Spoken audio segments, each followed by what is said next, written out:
Hey, what's up, folks? Tonight we got seven in the building. Seven in the building. Oh my goodness. We got AB Media.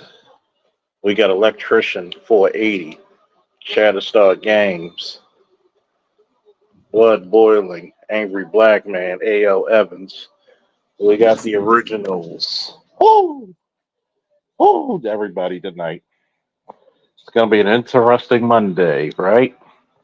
Shout out to Team USA with all the sports. You know, the Olympics are going on for the next 2 weeks. You know, for all of you who are my friends on Facebook, I want you to take a look at the comment when I said I'm not voting for Kamala Harris. And notice in there, I didn't say anything about Trump in my statement, but look what everybody automatically went to. I'm going to vote for this guy because he's racist. Okay, show me where he was racist. Oh, he banned people from Islamic countries for coming to the United States. Um, when they were planning to do terrorist attacks in a country, isn't your president supposed to take action, the best action against them? Last time I checked, it's one of the duties to defend the Constitution and the people, defend the homeland, right? You know, it's something funny too that when it comes to Trump and a lot of the people who hate him, a lot of people don't even want to shut up the angry black man with the $5 holler.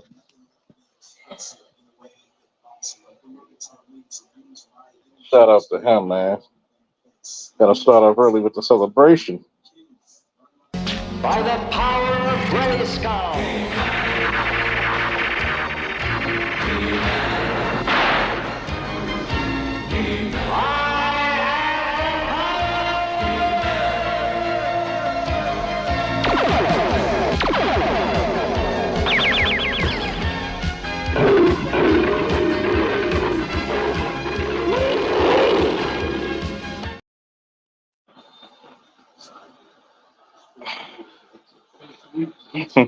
Yeah, he wears a racist toupee, right?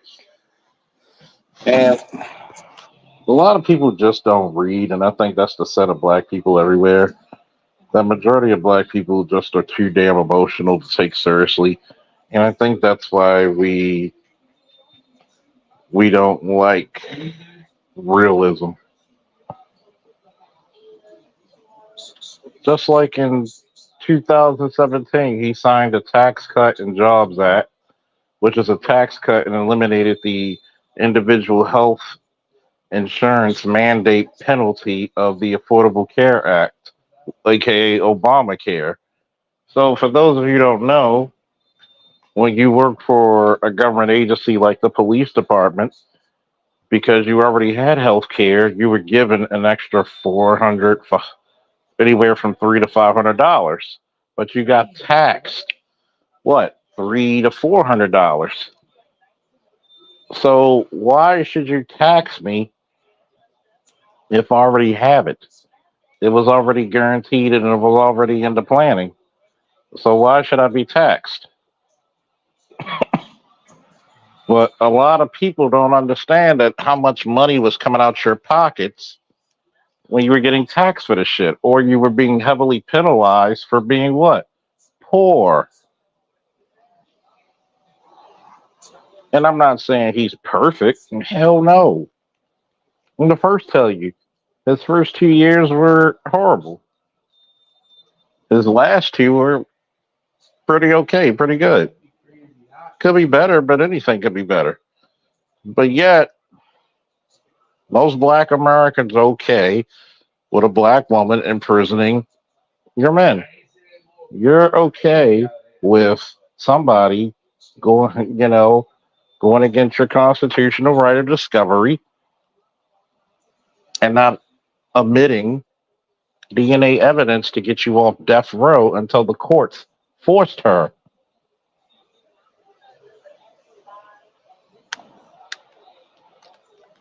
But black people don't like to read. They like to go off of personality.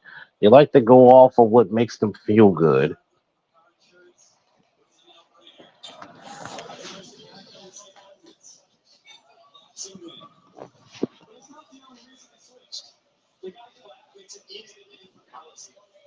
And you said, people need to understand Trump's a New Yorker. He took 9/11 personally. Of course. Of course. He's racist, so I'm going to vote for a racist VP because she has my skin color and a vagina.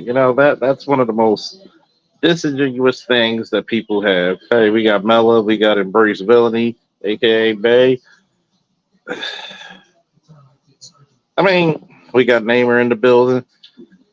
I mean, a fucking Google search, a Wikipedia read, and everything else can actually help you.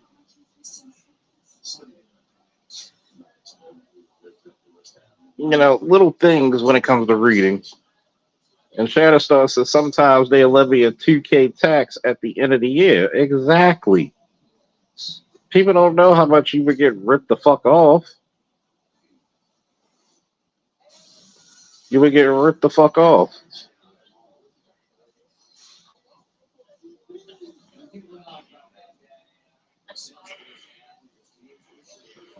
Nobody wants to talk about that shit. But you want to vote somebody who was called the border czar and failed miserably at the border. Anytime the Biden administration said we actually kind of agree with Trump and we should do something about the fucking border. Well, culturally she's black, but everything else, well, semi-culturally she's black because I'm pretty sure she'll pull out the red dot in the Indian garb if she needed it. You know, with the BGS and broke Jenga say, she cosplay Indian.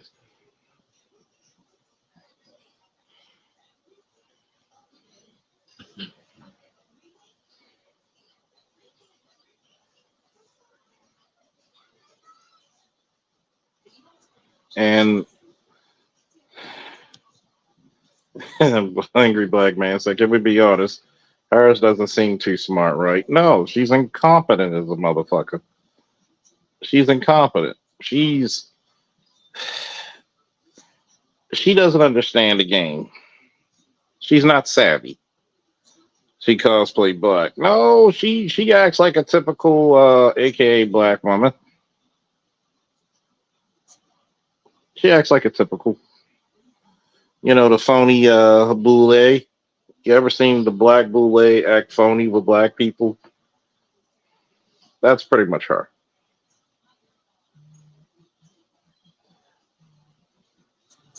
Watching right now. I got the TV on with the volleyball. You know, America versus China. Shout out to America.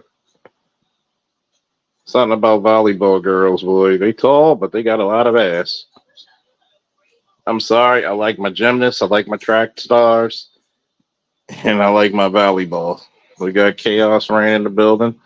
One of the I love the number one guy who helped me start this goddamn channel. So shout out to Chaos. I think it's funny that Chucky Brown don't give a what. And that was actually a cool ass song, right?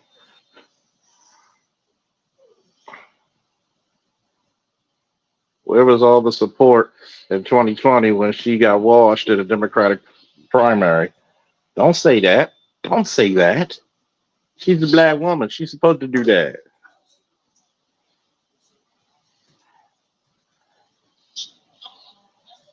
Don't say that.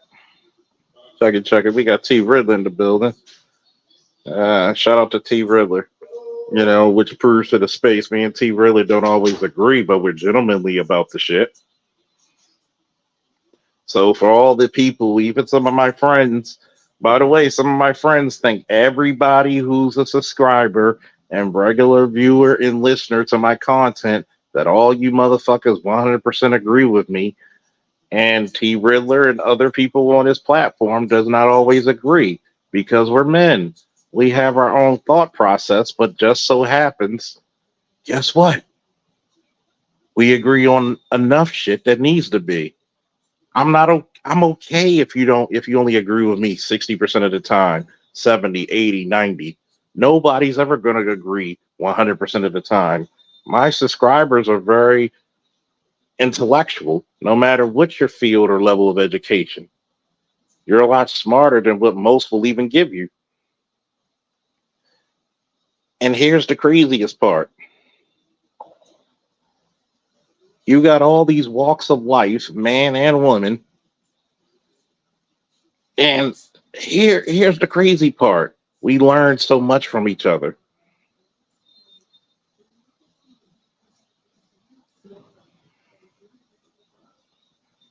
Embraceability said, Here's the hilarious part. People in Dalton who complained about Tiffany Henyard all are voting for Kamala for the same reason they voted for Tiffany. Oh yeah, AAB, AL. It's a whole lot of ass when it comes to track runners, gymnasts, and volleyball players. It's a whole lot of ass. I'm on a side note about the Olympics. I wish I could have went to the Olympics for wrestling. I might have one more run if I actually try and work out, even in my 40s. And I've been told when I actually got on the mats with people just to work out with them, why am I not going for the world team or Olympics? Which is a very high compliment because for a guy who's not in competing shape, and I wrestle guys who tried out for the U.S. national team and saw how competitive I am, and they said you got the skills, you got the strength, you got the overall guile and profile to still do it. That's a very big compliment. So I'm actually humbled by that. But you got to think about it. And I'm gonna say this on a side note to make everybody laugh. How much fucking do you think that I mentioned women's volleyball? How much fucking, because I'm watching it right now and there's nothing but ass out there on that court. How much fucking do you think goes on in the fucking Olympic Village? Because I know goddamn well if I go meet some of these volleyball track runners and players, oh my god, you would have to keep them motherfuckers away from me because I'll be running through shit like the juggernaut, bitch. You got all these, like, I was looking at the fucking U.S. Gymnastics team, and not an ugly chick is on that bitch. I mean, god damn. I'm not really usually attracted to fucking Asian women, but Sunny Lee, god damn, that's a fine bitch right there, motherfuckers. I mean, shit. I've always said that Simone Biles was cute. She's adorable. She's you can tell she's a gorgeous little chick. She's a gorgeous sweetheart. You can tell that's normally her being a sweetheart. Her grandparents, aka her parents, raised her well. LAPD SWAT, he's up in the building too, one of the originals, one of the day ones. He said, can you imagine her giving orders to the Joint Chiefs of Staff in a crisis? Fuck out of here. No. Hell no. We on the same page, my dude. Them two-state check. Shatterstar Game said them 2 day track meets used to be a whole event in itself. LOL. I know, because God knows. And Electrician 480 said, "Yeah, Gabby put her on blast. Yeah, yeah, Gabbard for the Tulsi Gabbard. Yeah, Tulsi Gabbard burnt her ass up as she should."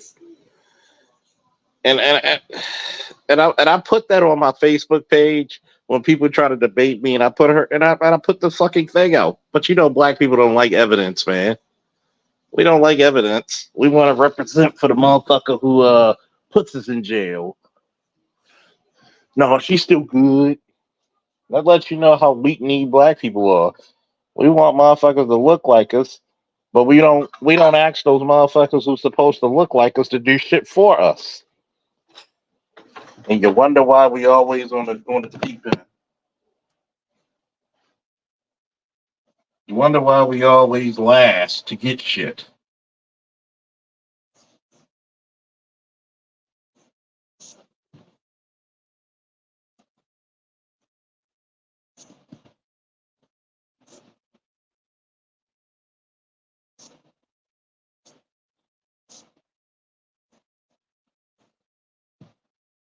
I mean, it's shameful, man.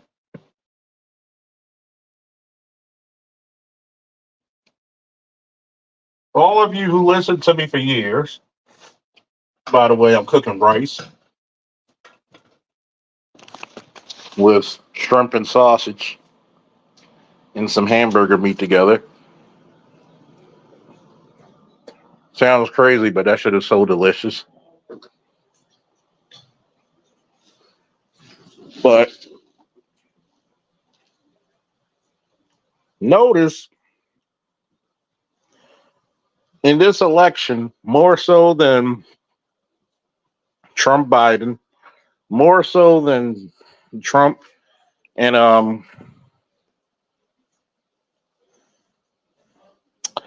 what was that one chick? Hillary Clinton. You're gonna see the real divide between black men and black women politically come out. You're gonna see it.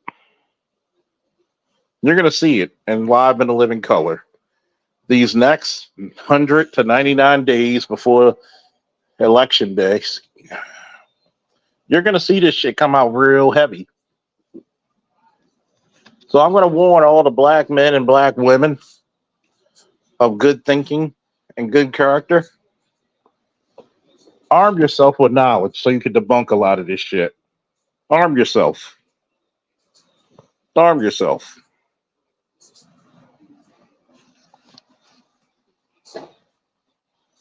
They said a lot of black people are jumping off the Democratic slave trade. Of course. The writing's on the fucking wall. It's going to come to the point where you're going to have to offer something. You're going to have to do something instead of giving us fucking ceremonial shit.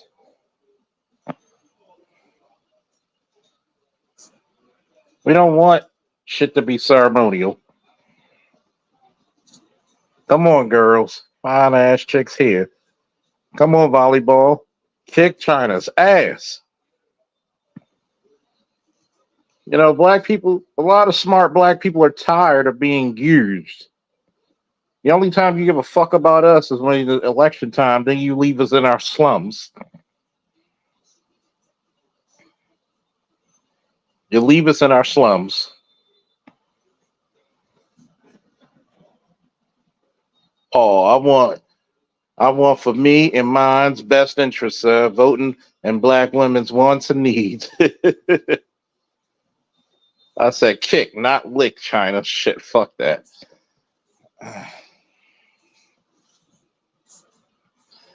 I'm gonna tell you, it's funny. It's funny because when you become a thinking black man, everybody hates you. Every black man says Harris is pulling at only 76% of black voters. She can't win with that. No, she can't.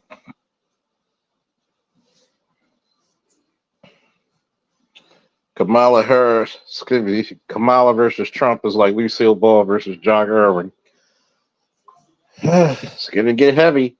I'm just telling y'all, prepare for a lot of these motherfuckers who are gonna talk about us and say all kinds of fictitious shit about us.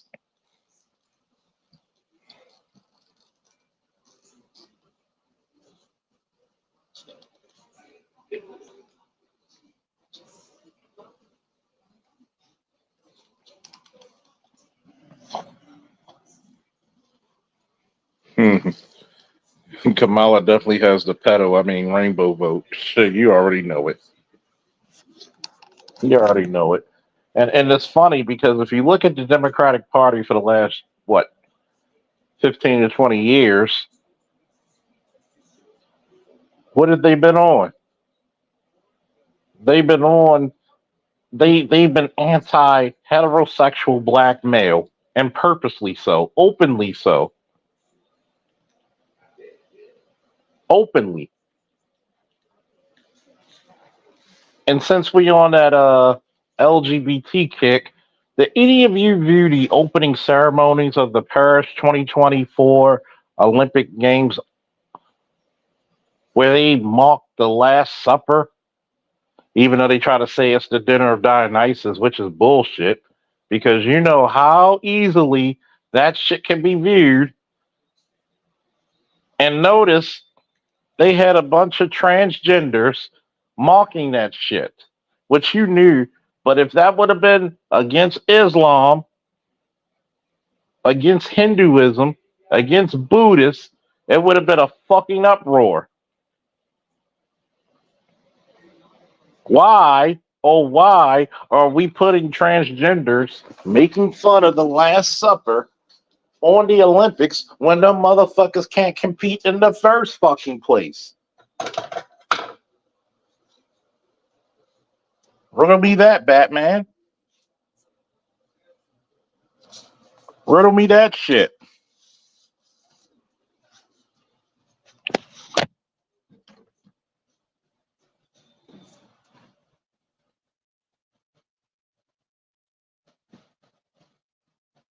Nobody wants to talk about that, huh?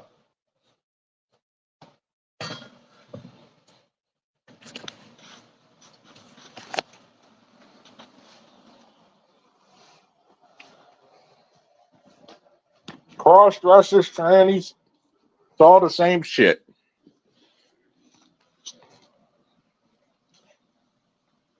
Heads would have been rolling again in France. I agree.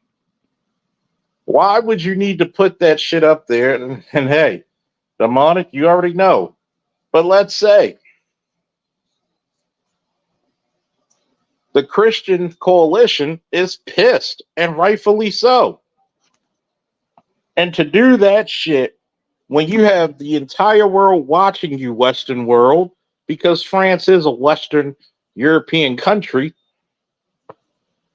did you think that was going to go over easy with everybody?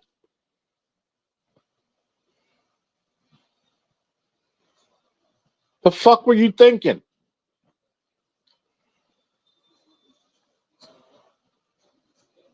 The fuck were you thinking? It could be for shock and awe, but guess what?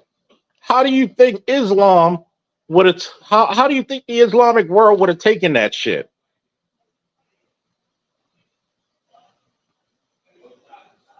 How do you think the Buddhists would have taken that shit?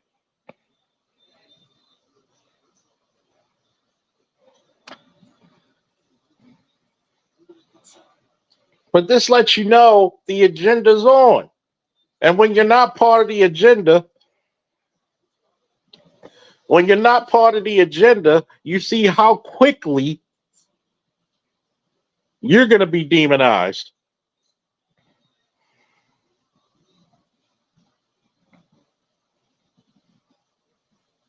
But y'all worried about 2025, Project 2025, when they want to make the family the centerpiece.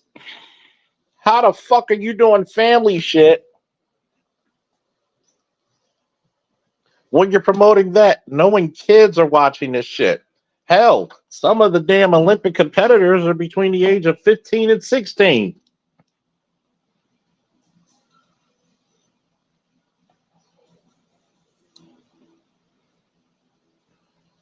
And Bridget McCall, the first lady, is really a man.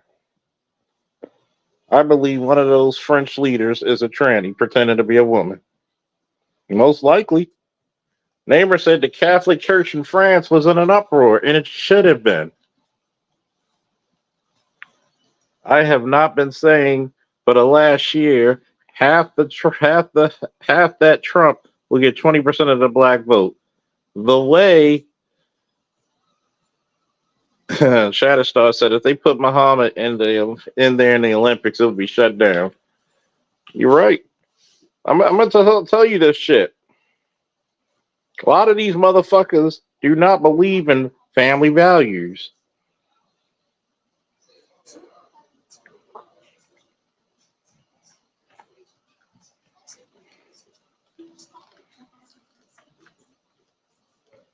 But yet they'll look at people in the black manosphere and talk about we're a bunch of conspiracy theorists, we hate women, all this dumb shit.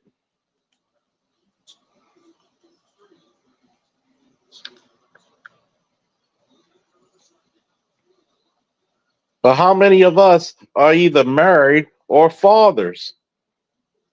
How many? How many?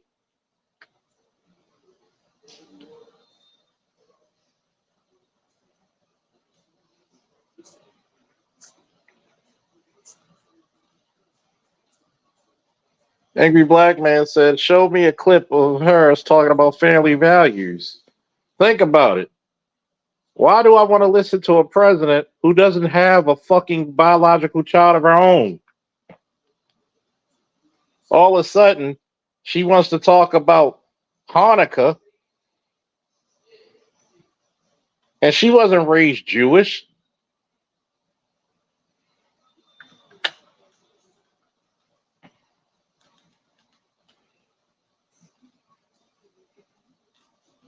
So we got Ray Hum in the building. Think about it. She didn't even say anything about Christmas. She went straight to Hanukkah. And yes, I do believe in America you have the right to talk about and to worship anywhere you want. We got Snowman in the building. She got two Jewish stepkids, a black woman's dream. How am I going to talk about sending somebody's kids to fucking war when you don't even have any kids biologically connected to you? Very disingenuous.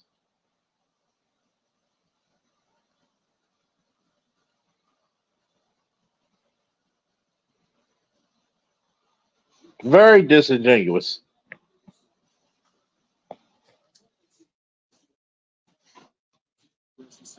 But yet, you want to put transgenders and cross dressers representing your country, France. At least when we were in Tokyo 4 years ago, well, technically three, think about it. At least people represented with anime.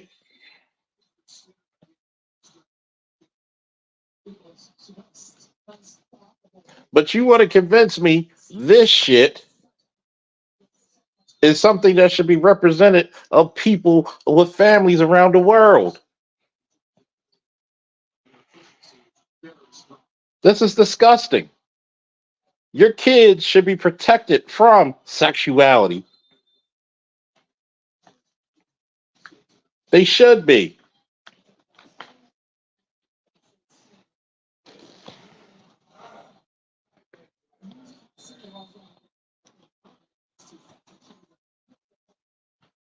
There's the link if anybody want to get on because we're gonna have some real talk tonight about this shit.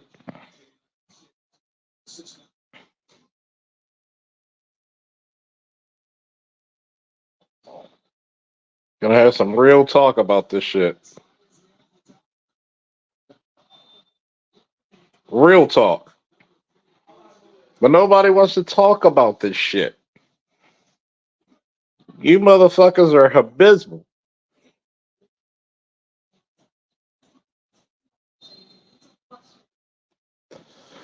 Oh, they don't want to talk about that. How is Russia not being able to participate in the games, but Israel can't? Ain't that a bitch? Ladies and gentlemen, the angry black man. I just want to say that's the definition of hypocrisy. Russia That can't is, participate in the games, but Israel can. That's bullshit.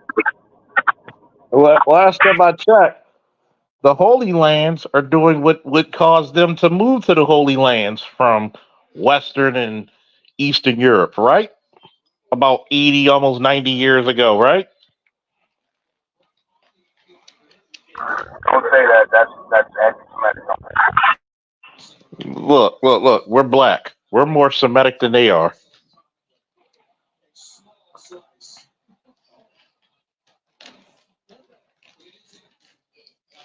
We're more Semitic than they are. We have more claim to those lands than they do. You know, aka the land of Canaan, right?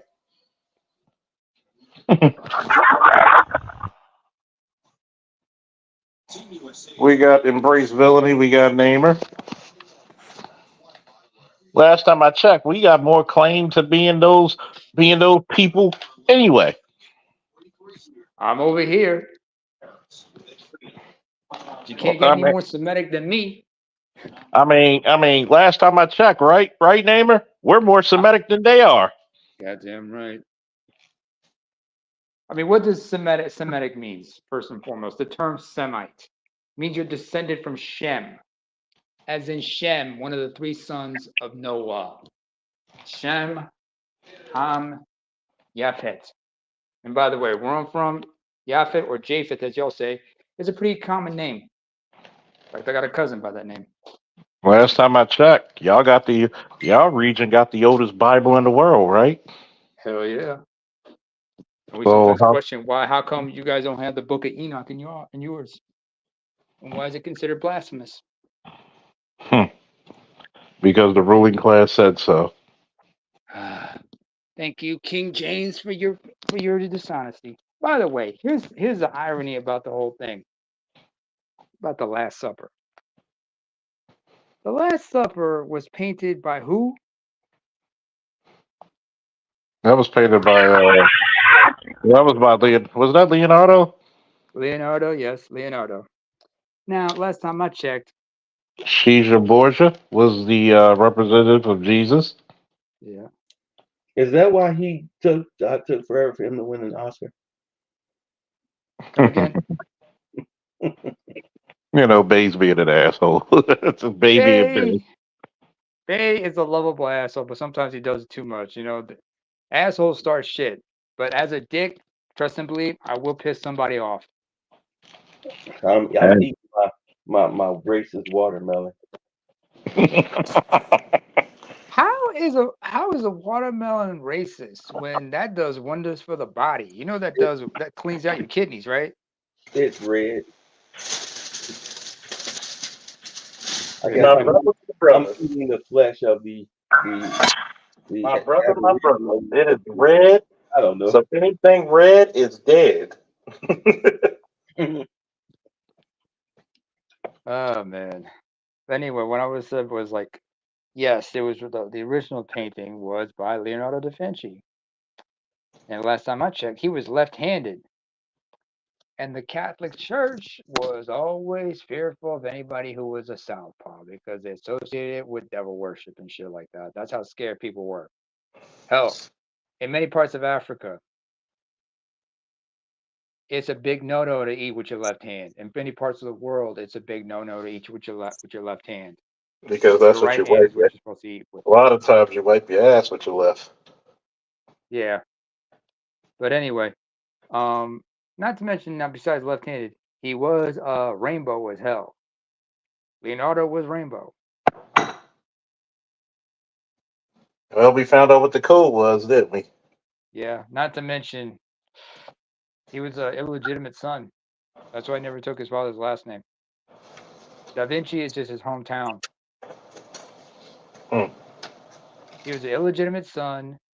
He was enrolled in an art school just to keep him out of sight and out of trouble. Just like how Most black people did their illegitimate children. or like what happened to the Chevalier Saint George, His father brought him from Guadeloupe to France, and he ended up, being enrolled in a boarding school.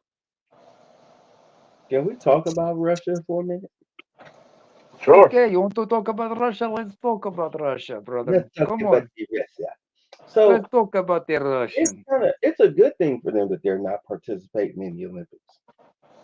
Because Weren't they right already now banned? they're in the middle of trying to consolidate power and watching the US elections very, very closely. Very. Because if I'll put it to you like this. If he would have been popped, we would probably be a week or two knee deep in a civil war.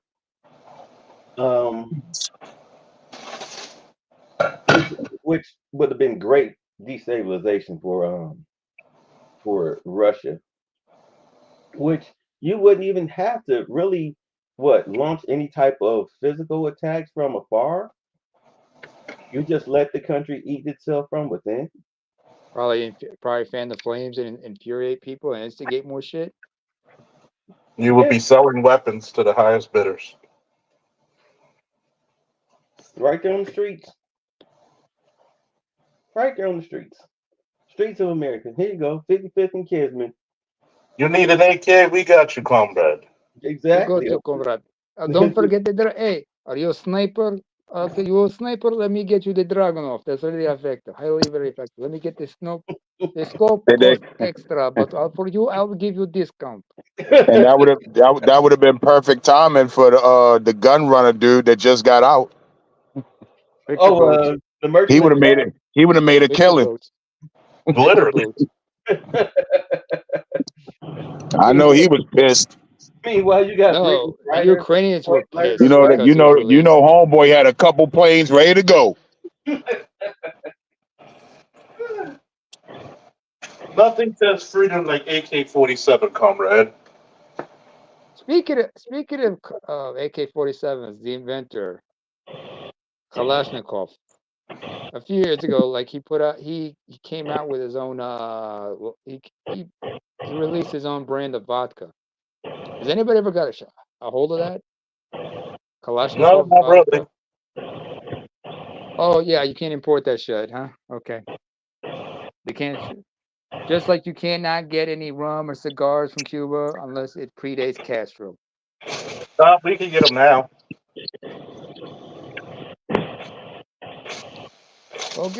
Okay, my friend. Enjoy the Cubano cigars. You know, they're very good.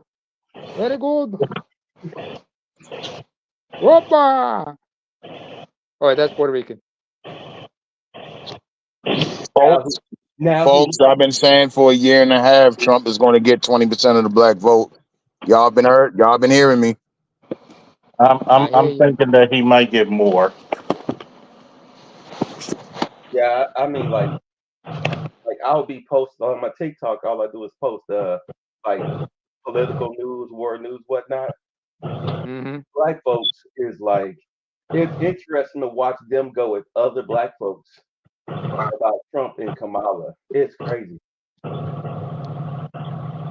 What I find crazy is that you have all of these fake ass bourgeois Negroes that's so sold on Harris's uh uh campaign strategy or her policies when she hasn't even fucking said anything yet. And by the way, the couple of topics that she has spoke on, take a Uh-huh. guess. Take a guess. Gun bans and abortion. Oh my God. She Right got out the appealed to the white. Democrat playbook. Yeah, and she got appealed to the white women and to a lot of other progressives. First and foremost, it is way too late to be talking about banning any type of guns on these American streets. And secondly, when it comes to abortion, you know, I really wish, but I know they won't. But I really wish somebody would tell them, hey, look, this is why we had to put a nationwide ban on abortions. Like the birth rates were dangerously low. Flat out. Like we don't care that y'all out here doing what y'all doing, ladies. We don't care. But the thing is, there was a reason why Joe brought these folks in from South America. It had some more to do with just trying to steal an election. Like we're dangerously low on people. Like you don't get it. Anyway, You think they care? Come on, man. no, they don't care. That's why I'm like I agree with Trump when he said, "Hey, yo, I'm believing it's leaving up to the state. It's states' rights. I don't care. I don't care. I'm leaving it alone." Hey, I would say they tried that approach in communist Romania, and that was part of that led to the downfall of the dictatorship. Then, um, they tried that in Poland with the last government, and there was a lot of backlash on that. I mean, you want to raise the birth rate, you got to incentivize people to have more kids. Hell, I remember Denmark trying to do that, and they did that with these ads. And I'm like, and when I look at the ads, I'm like, y'all didn't think this through, did you? Just like when I hear, white supremacists always saying, we'll just have more babies. I said, how are you going to invest in these kids? You understand how much it costs to raise a child nowadays, don't you? It's not about investing in the kids. It's just a matter of having them. But even if you have them, what are the guarantees that they'll be healthy? You still got nowadays you got kids being born with birth defects and shit. Yeah. As long as you have Well, your they're being born with birth defects because you keep zapping them with fucking vaccines every goddamn time. But we right. can't say the C word on this platform. You might get banned. It- you know, You don't I mean, see a lot of proper prenatal care either. all you need is 10% of that generation to be smarter than the average bear, and the rest are worker bees. So all you need is 10%. Uh, And then you just need a queen bee on that one. Well, you got Kamala, the curry woman.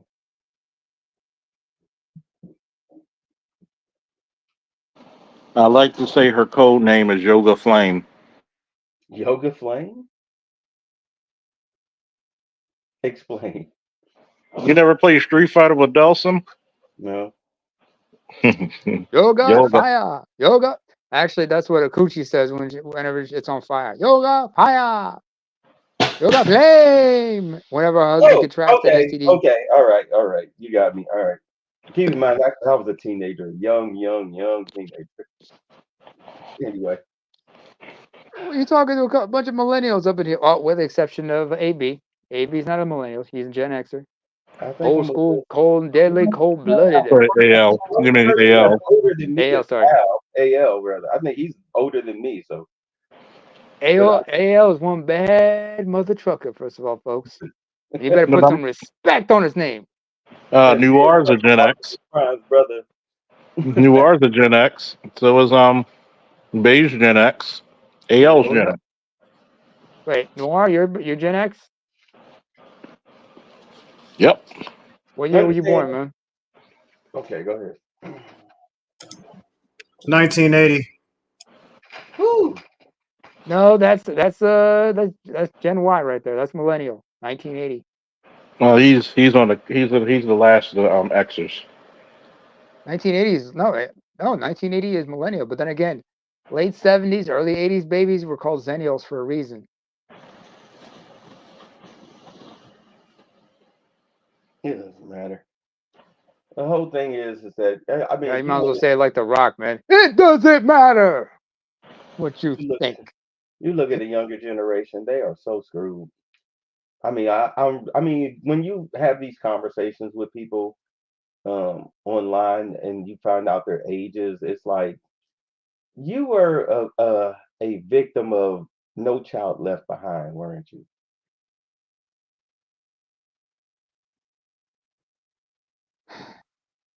How so? And it shows by a lot of kids.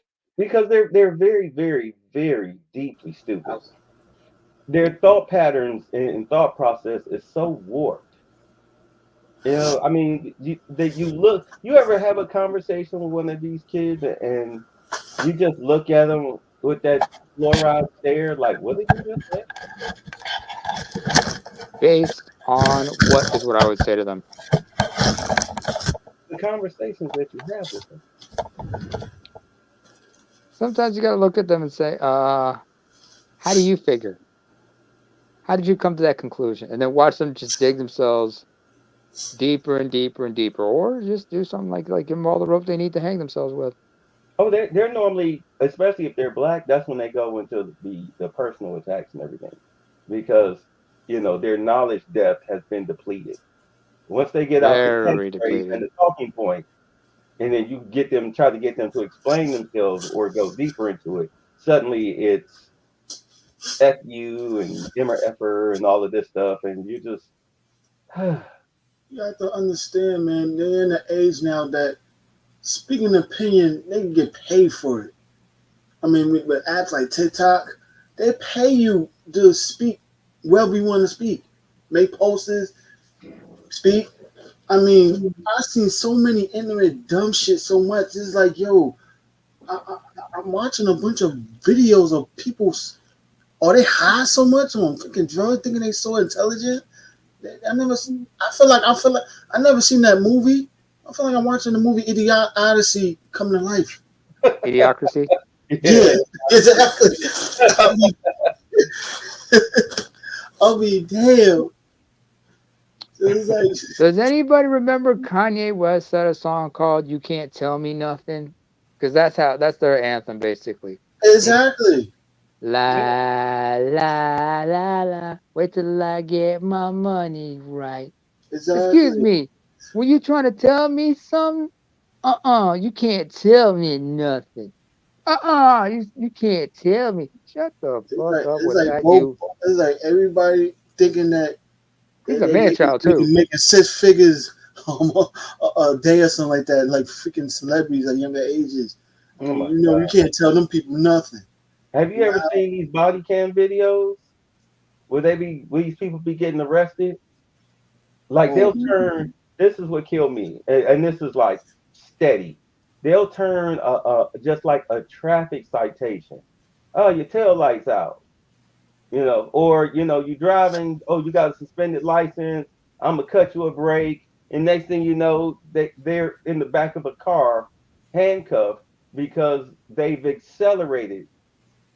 the situation, Yes, exactly. You mean yes, And you know what? escalated? I've seen this from not just from black people, yes, from yes. non-black people, all doing this talking about I know my rights. I'm like, know your rights for what? Just fight in the court. Do all that. Here, officer, here's my license. Hey, you ain't got to warrant check my vehicle, but here's my license. Here's my registration. Do your Don't background go check. with, yeah. That's it. Also, don't reach in the glove compartment because remember, cops are Oh just no, you always can look. tell them, yo, officer, my stuff is in this glove department. I do it all the time when I get stopped. My stuff is in my glove department, and I point to them. You don't Officer, keep this it in the is my stuff visor? is at, so they can see it. He's like, go ahead. Shit. I get pulled over. I already got my stuff in my left hand with the window down, hands on the steering wheel. Exactly. Here you go. Here you go. I mean, because now they already know that the scanners. They know more information than you ready to give up. They just want to make sure with your license that it's you driving the car. They already know Scanner? if you're insured, Yeah, if they you can have scan a your license. warrant, any of that. They just want to make sure you're the one driving the car and you're the owner. After Or your that, license is suspended. yeah, they know all. Yeah, they have access to all your information. But the thing about it is, yeah, you're right. They exacerbate the situation Yeah. when they Got really you. don't have to. And Yeah. the biggest thing they have to do, the first right that they should do is the right. Just be quiet. Just shut up. Just The shut right to up. remain silent. Exactly. It's like watching something from a sitcom, doing overreacting from a movie. I don't know what this movie scene is, but I remember that scene. I see this so many times online. These teenagers got stopped. Girl in the car. The dude outside acting like an idiot told him to stand. White cop told him to stand your hands on the car. He goes to the girl like, yo, chill out. They ain't doing nothing, man. They just acting up. Fool reaching the car to get his brush. Boom. Fool gets shot. Not Oh, even that's listen. Acting like an idiot. I don't know if man. you know How that about was. those pulling out their phones? How about guys pulling out their cell phones to Oh my record the God. situation? Let me ask You you a can question. do that, but like, yo, like, don't be arguing back and forth. Or sometimes do it quietly. How I'm are gonna step on my you? phone. Like, do your How thing. how are you so afraid of these, every white cop is racist and they out to kill you and you so afraid of them, but yet you are being verbally and then escalated to physically combative with them like they some nigga in the street. Exactly. And then they talking about, yo, I know my rights, do know the laws. Only thing I got to show. You doing all that for what? For what? You got something to hide? I don't give a shit, man. Like, what the fuck? I can't hang with people like that.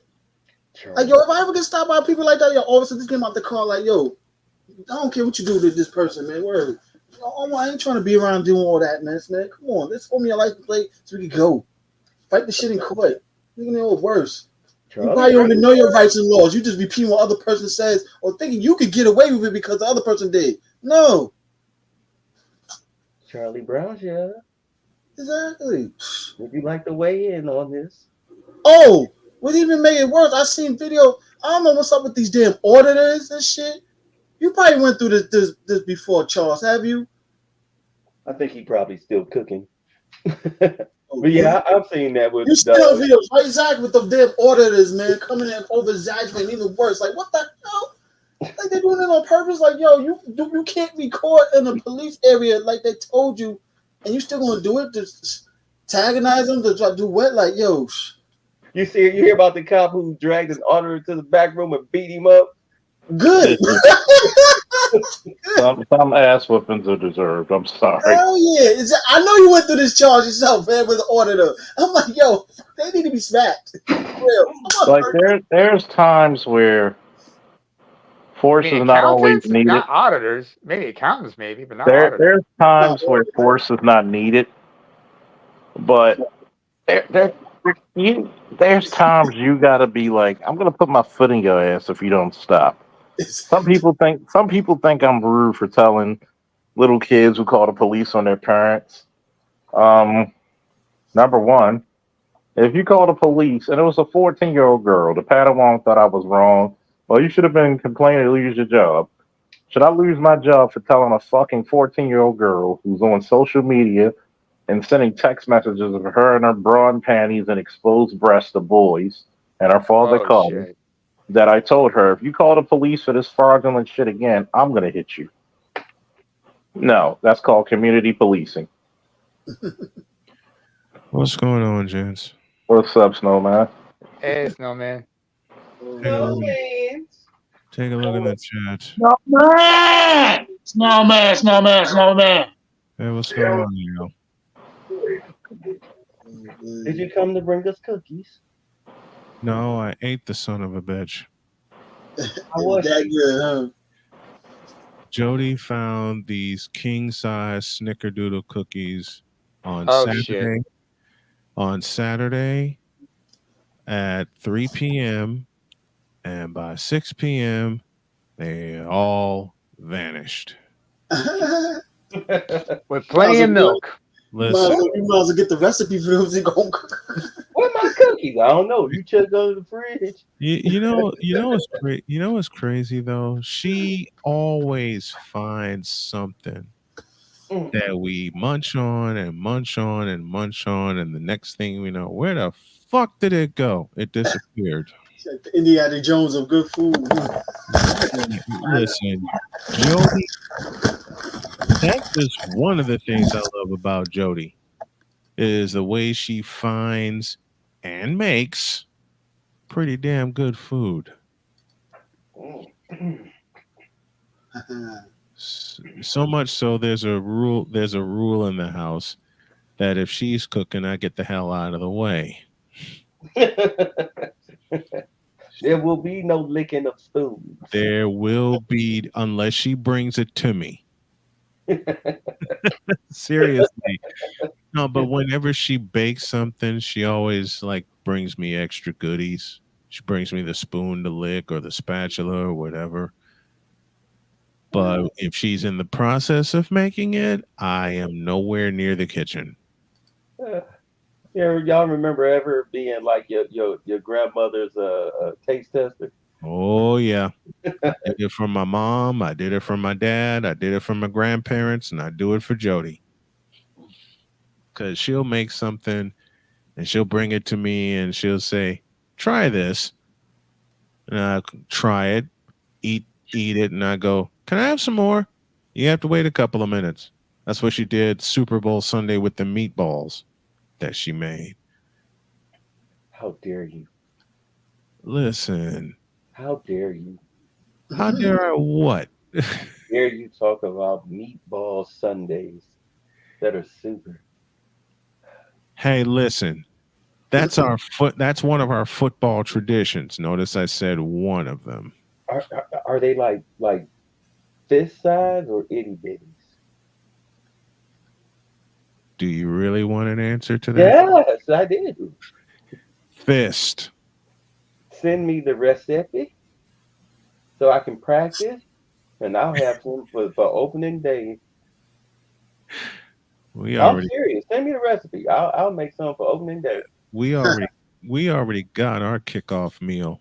You do as I told you. A lot of it is going to be chili. Different what type of cookies this was? Huh? What type of cookies this was? We're going to make a few of them for kickoff Sunday. She's making king size snickerdoodles. I'm making king size chocolate chip.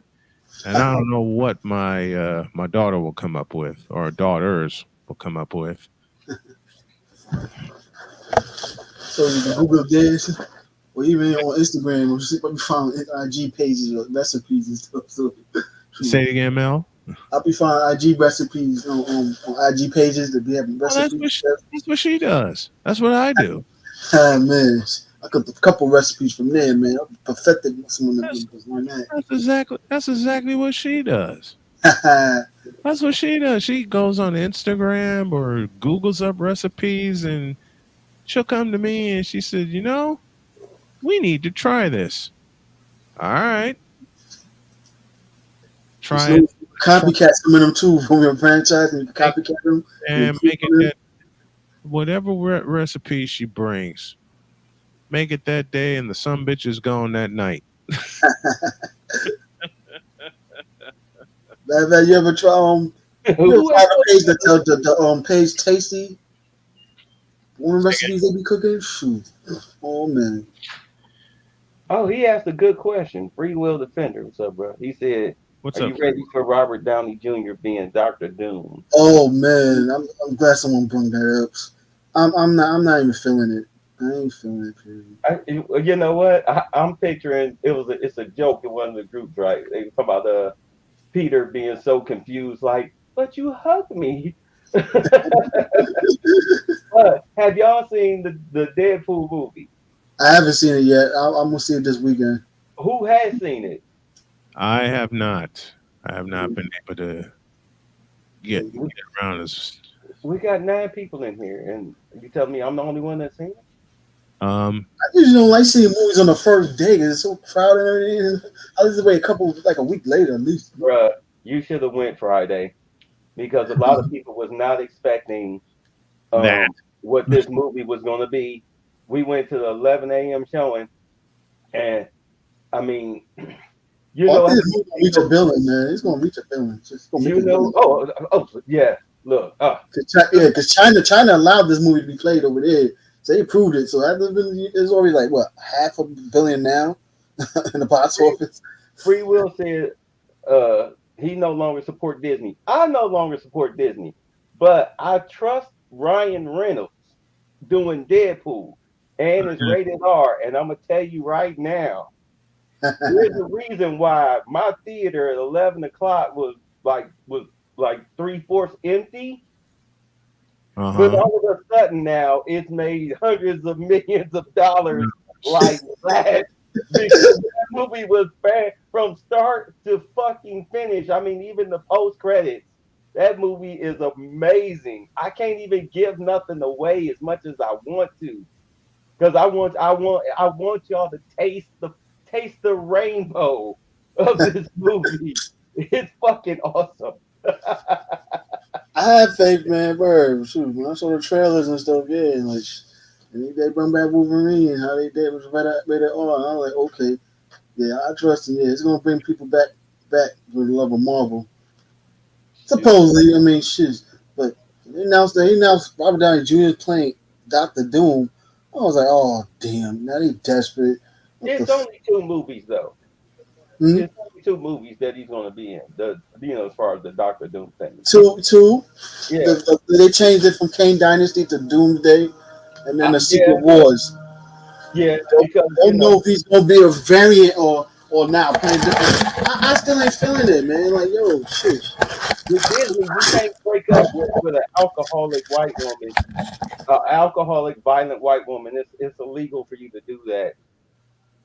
So, but although Jonathan Majors was as a damn good actor, you know, but whatever. We'll see what happens. But Yeah. I mean, you I got to don't be like it, but I'm in trying to keep open multiverse stuff. minded about it. So I mean, shit. Either way, I'd rather have what's his name play Doctor Doom. Either Cillian Murphy or what was that dude's name? He was I in like Doctor Strange. He was in the first Doctor Strange. Matt Nicholson. How you pronounce his name again? Mads Mikkelsen. Mac Mickelson. Yeah, he would make a he great. would have been perfect. My Doctor Doom. He would have been perfect. Yes, he got the look and everything. The look, the accent, everything. Oh, he would have been perfect. Damn. More than likely, they might bring old dude back who played him in the Goofy movie.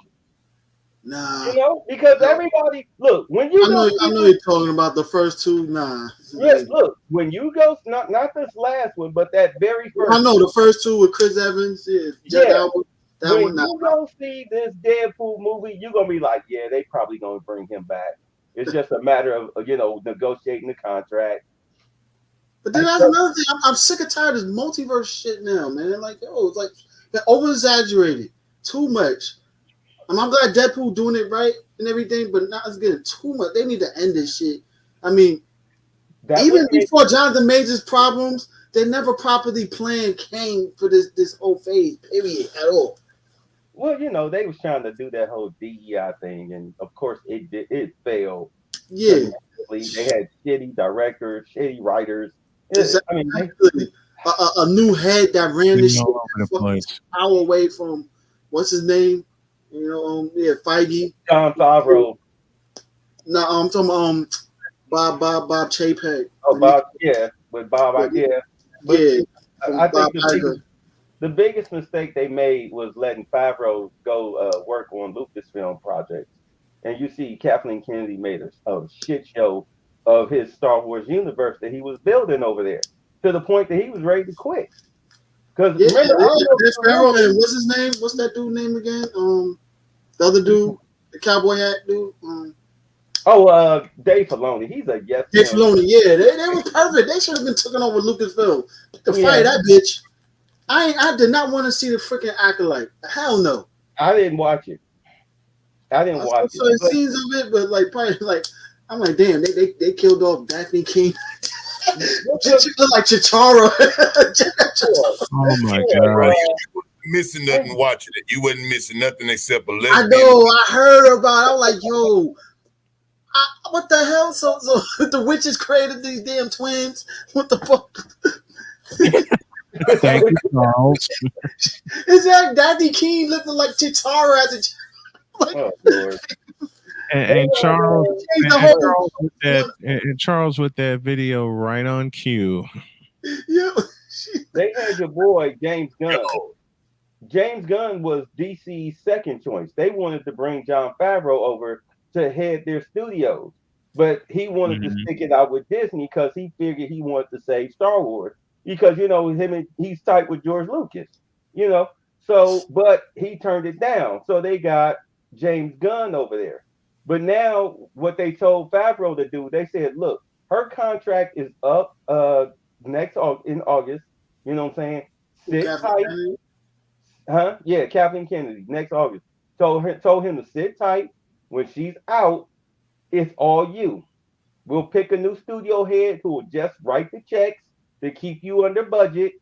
All right. And you can go ahead and save this franchise. Because do understand the Acolyte was never supposed to have been produced. The reason why she's not even allowed on the set at Disney, she's not even allowed in the offices. They cleaned out her office at Disney was because she was embezzling money from the Indiana Jones movie to fund the Acolyte overseas. Are you kidding me? One horrible she franchise. Never supposed to produce that. She butchers stuff, man. You understand? No, I'm not. She butchers stuff, man. Yeah, she was never supposed to produce that. They had put a freeze on her doing projects, but she went behind Bob Iger's back and did the Acolyte. So they told her, like, look, we can't fire you because of your contract. George Lucas had her. He had a clause in her contract. She couldn't be fired, which was very fucking stupid. So that's why she hasn't been fired. So she's not allowed on the money. Even after she embezzled the money, they still couldn't fire her? Yeah, if it's on a contract. Even after they embezzled the money, they couldn't fire her. Oh, my God. That contract expires. Unless there's a clause in that contract that they could do that. Yeah. But again, I mean, you would think that's a breach of contract, no? Robbing the projects. Nope. They technically have to actually prove it in full paper. She did it in a way that, you know what, they can't fully prove it. They sort of know about it, but they still can't prove it. It was the underlings took the fall. Yeah. A lot of the underlings took the fall. Remember they was talking about all them layoffs? They had all these 7,500 layoffs and everything. Yeah, I remember that. Yeah, that's who was getting fired. That's who was getting fired because they didn't want to get sued. But now with Gina Carano, her case has been pushed forward. So in Discovery, they're going to go through all them emails. And there was a hacker group earlier this month they hacked 1 terabyte worth of Disney emails and everything from their Slack account. Ooh, I don't know if you guys know what the Slack account is. I know what a Slack account is. I think I have an idea what it is. Yeah, where the employees, they all communicate with managers and each other and everything via an app. They dropped a terabyte worth of that stuff. And of course, you know about the white guy who undercover the dates was pretending they wanted to give him some Hostua, and he was just spilling the beans. That Project Veritas dude, I know you're talking about. Yeah, he just spilling the beans. So it's like, you know, anybody, and your boy Elon Musk, he had already told him, he's like, look, if anybody wants to file suit against Disney because you felt that you were unjustly terminated or anything, hit me up. I got your lawyer fees. Because Bob, I pissed him off. Yeah, like I said before, good for her. Yeah, exactly, man. Because she didn't say that. She because you're mad because she thought the whole fucking pronoun shit was stupid, because it is. You fired her? Exactly. Yeah. Stupid. Go get it. Go get him. Go get that motherfucker her money. Yep. She's suing not only for her last check, which was $75,000. They didn't even pay her last check. Not only she's suing for that, but she's also suing for her job back, because she was supposed to have been the star of Rangers of the New Republic. So yeah, she was supposed to get a spinoff. Yep, yeah. She want all her money from the time she got fired up until today and her job back. So she want retroactive pay. So they gonna win. She gonna win her case. They owe her fucking millions. If I was Disney right today, as soon as they said, hey, look, we moving forward, I'd be like, you know what? Fuck it. Give the bitch her job back. Give her fucking TV show. Call Kevin, what's her name? Favreau. Give the girl her goddamn show and leave her the fuck alone. Stay the fuck away from her. You fucking up enough shit around here. I mean, she was one of the most loved people on that show. I mean, she was one of the most loved characters, and her scenes and her participation was actually good. I could watch it. I mean, it wasn't pronoun, driven. Exactly. Yeah, because Jon Favreau don't play that game. I'm sorry, I mean to curse or whatnot, but that irritates the hell out of me. But yeah, Favreau don't play that game. He's like who's the guy who do Family Guy? McFarlane. Seth MacFarlane. Yeah, him and they buddies. Have y'all ever watched the Orville? Yeah. He helped him get the Orville off the ground. They co-wrote the first season. Yeah, too. Them boys know what they're doing. The Marvel MCU would not be what it is today without Jon Favreau. Exactly. Flat out.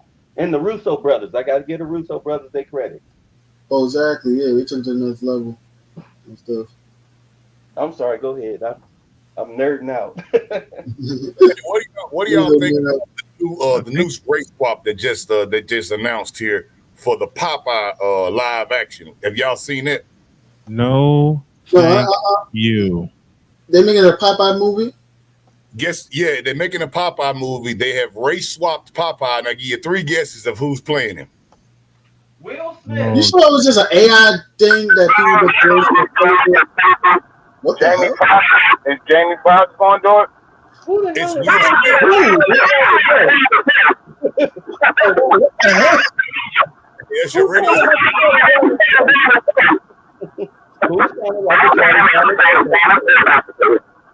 Some bad It's a waste. Who over there? Is that me? That's me. Angry black man. Okay. Yeah, no, it's not an AI, man. It's an actual Charles. If you can look it up, I'll send it to you. I think Paramount is doing it. I'm not for sure. It's Will Smith. Confirmed.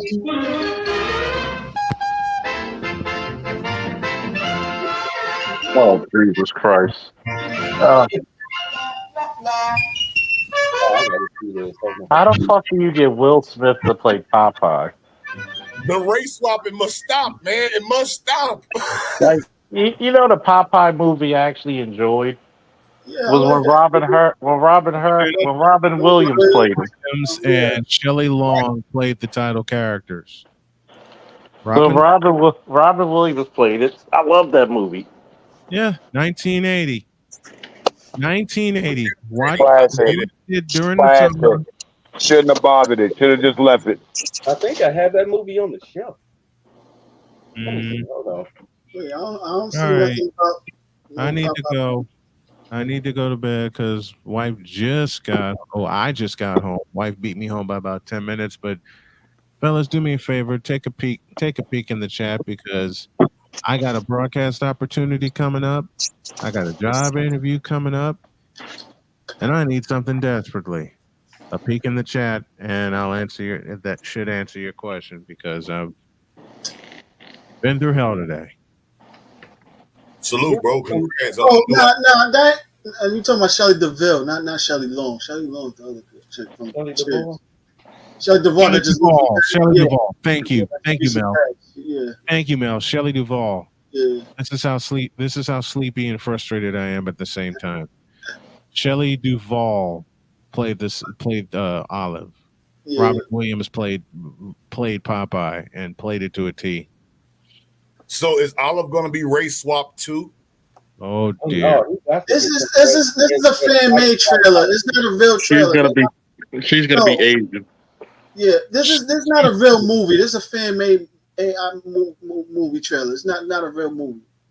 I wouldn't put it past them because look at the Genie movie. Now the Genie was blue, but I would say it'd probably be a couple more people that I would find believable as the Genie besides Will Smith because I did watch that movie and I was like, man, I'm just not feeling it, man. I'm not feeling it. He wasn't giving me that original Genie kind of like the way they had the Genie. It wasn't like that in the beginning, man. He added that Will Smith flavor, but I don't think it added to the movie. I think it took away from it, in my personal opinion. You know who voiced the Genie at first? You know who voiced the cartoon Genie? Of course we know. Oh, Robin Williams. ding, ding, ding. Look, see, Robin was funny, man, and he didn't have to go anywhere else. I remember, what was that? One of the funniest movies I like, Robin Williams. I don't know if y'all remember. It's called, what was it? Cadillac Man. Remember that movie? I do. That movie was hilarious, man. I love that boy, Robin Williams. Robin Williams was just plain hilarious, period. Okay? That's who Go ahead. Robin Williams was just plain hilarious. That's who, what's the name? Ryan Reynolds remind me of. A young Robin Williams. Mm-hmm. Because he quick on his feet with the quips. I like All-Star G's comment about feminists ruining everything. Yeah, Mel, it might be an AI creator, but just like you look at what Ryan Reynolds did, even get the Deadpool off the ground. It's not a real movie, dude. They're not doing the Popeye movie gender swap. Okay. Thank God. There's plenty. You got to be careful when you try to believe too much stuff online like that. Yeah. I see a lot of fan made trailers that crazy stuff like that.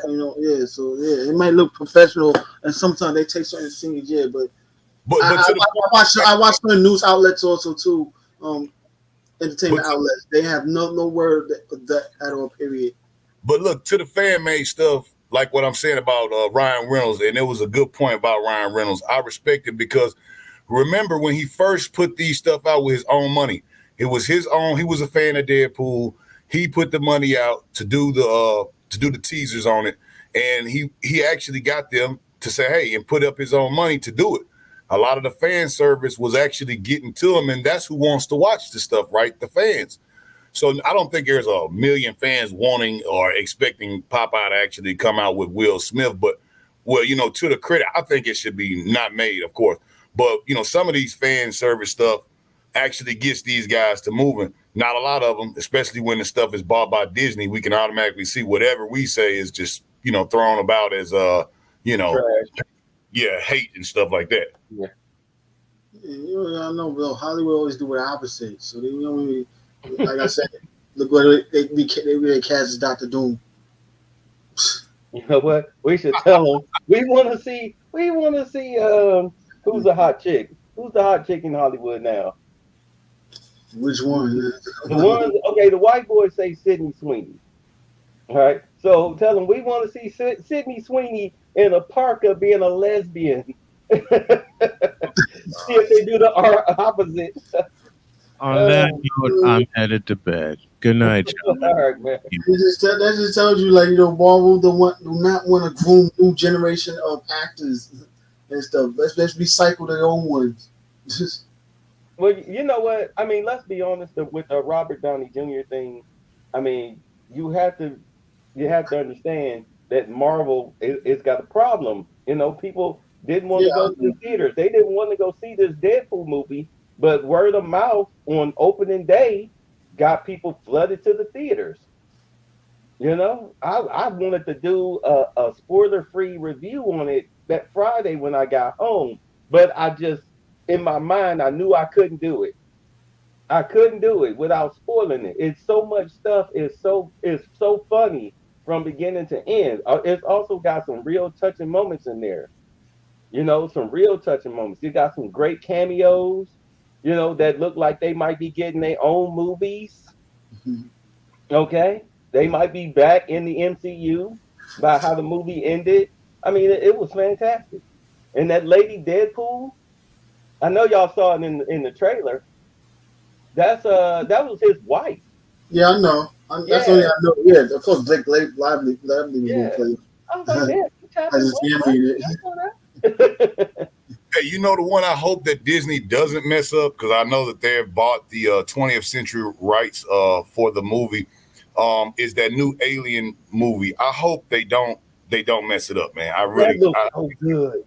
Oh, the new That Alien movie movie. looks so good. yeah, the Alien Romulus. I Yeah. hope it mess it up, man, because it seems like it took a lot of stuff from Alien Isolation, the game, and kind of put it in there. You know what I'm saying? And I'm like, ooh, if they can make that into a movie properly, it might actually work. I just hope that they don't DEI to death. No, that looks because okay, they got the guy who made the last Evil Dead movie. They got him to direct it, and if you saw like the extended trailer, it is very, very gross. Mm. It is gross, and that's exactly what you need an alien movie to be. Yeah, you get to Right. see And the it's face horror. huggers stick they things down your throat, they tubes. Yeah, gross. Ugh.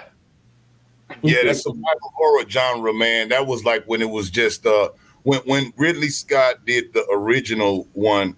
I think they may be going back to that because I think that what they did after Prometheus, after they destroyed Idris Elba, I just could not understand that. Like they could have had Idris autopilot that into the damn ship, man, and eject or something. Like, come on, man. Idris was such a great black character in there. Just to get rid of him and then put that android in charge of the next movie, it just destroyed it. I just like, come on, man. It could have brought Idris back on that one. I would have loved to have seen Shaw. Was it Shaw? That was Shaw, right?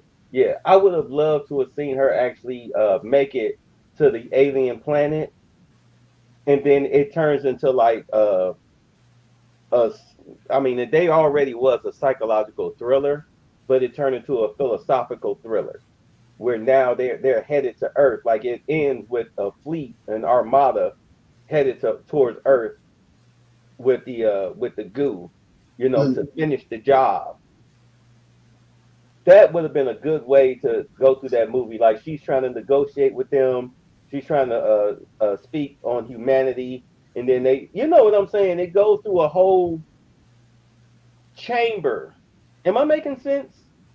Well, No, if they would have took the book Earth Hive from Dark Horse, and they would have took that book from Earth Hive, which was a great book, and actually showed it where it was on Earth, which as bad as Alien 4 Resurrection was when they crashed that ship down onto Earth, that could have been played as Earth Hive. They could have did an Earth Hive after that one, where the aliens were actually on Earth. That would be like, whoa, that'd be a serious one to do right there. Is that when you get the predators make an appearance? I'm not sure if Earth had the Alja on there. They were still around. I don't know, but I imagine that they would have. I would definitely have them on there because the Alja actually liked the humans to a certain extent. They viewed us as prey, but they don't fight things that don't challenge them. So they actually kind of liked it, the honor in some of the humans. Even look at Predator 2 with Danny Glover, which was a unsung hit. Yeah. And Danny Glover played a great a character in that movie, man, and survived. Yes. What's up, Art? They took down one of the men, but they didn't take him down. Yeah, that was a damn good movie. Aliens 2, I mean Predator 2 was damn good. Yeah, That was damn good. I don't know why it doesn't get its praises sung. I don't get it. I guess because there were no hulking muscles in it. Yeah, you know how it is. Yes. Probably develop a cult following years later. I guess people don't talk about it as much. Yeah. Probably But does. People bring it up. I think that probably would have been a good little crossover based on what you were saying. Earth, what'd you call it? The Earth High. You mix that in with, and then you bring in like the Predators to come in to try to come in and like not necessarily save humanity, but to let's go on a good hunt. So now you've got Predators and humans going up against the aliens. Mm-hmm. That would have been a damn good movie outside of just having Sanaa Lathan out in the snow. You know, actually had a military. To the point that the first AVP with Sanaa Lathan is not perfect, but it was damn sure better than part 2 and Alien Requiem, Alien vs. Predator Requiem. It was better than that. Yeah. You know, I forgot they made 3 in total. Man. I thought they made 2. I ain't seen the second one. The first one, I didn't see the second one. That one that Del Toro did, The Predators, was actually great. The one with Lawrence Fishburne, I think that one was good. Yeah, I like that. That's what I'm saying. If you can get like an apocalyptic situation where you got two, I'm like, everybody knows now. This ain't no up in the Arctic secret military bullshit. But like it's worldwide. Like, hey, look, we're now being invaded by these, by the xenomorphs, and we've got this other race of creatures who have been here since the dawn of man, trying to fight them. So now it's like, it's a 2 against 1 situation. But no matter what, we as humans, we're outgunned, we're outmanned, we're being slaughtered. So these anti-heroes are here to save us. We're trying to help them, but they look at us like, y'all are in the fucking way. Move. You know what I'm saying? Yeah, the original that what happened was Weyland Yutani had gotten the aliens back to Earth. They had them at a research base, and it was basically Weyland Yutani released them, and they basically released them themselves, and then they could not control the spread, and they had a gigantic hive in Africa. I believe it was in Africa, where it just spread out throughout the whole world, and it was like they had to basically create another genetic creation of the alien to fight the other aliens, where they could actually control the minds of the aliens, because there was no way to win. It was like a zero-sum game at that point. Now, see, I like that. But instead of trying to control another sect of them, you've got the Predators coming in like that. Like, damn, what did y'all do? Because understand, Earth is like, it's like a hunting ground for them, like the practice. Your guys are here to practice hunting creatures. Because, I mean, that's exactly what the xenomorphs, what they were doing with the xenomorphs on Earth hundreds of years ago. Yep. Yeah, they were using the humans here. Let these, face huggers lay an egg in you, self-sacrifice, blase, blase, and then we hunt the creatures. And then you stupid ass humans, what have you done? You're messing up our ecosystem here. So now we have to clean up your mess. That would make a damn good movie. Well, Weyland was always the antagonist, and it serves as a good dichotomy as the corporation that the humans really don't control. It's Weyland. So it's just like the corruption of the corporation.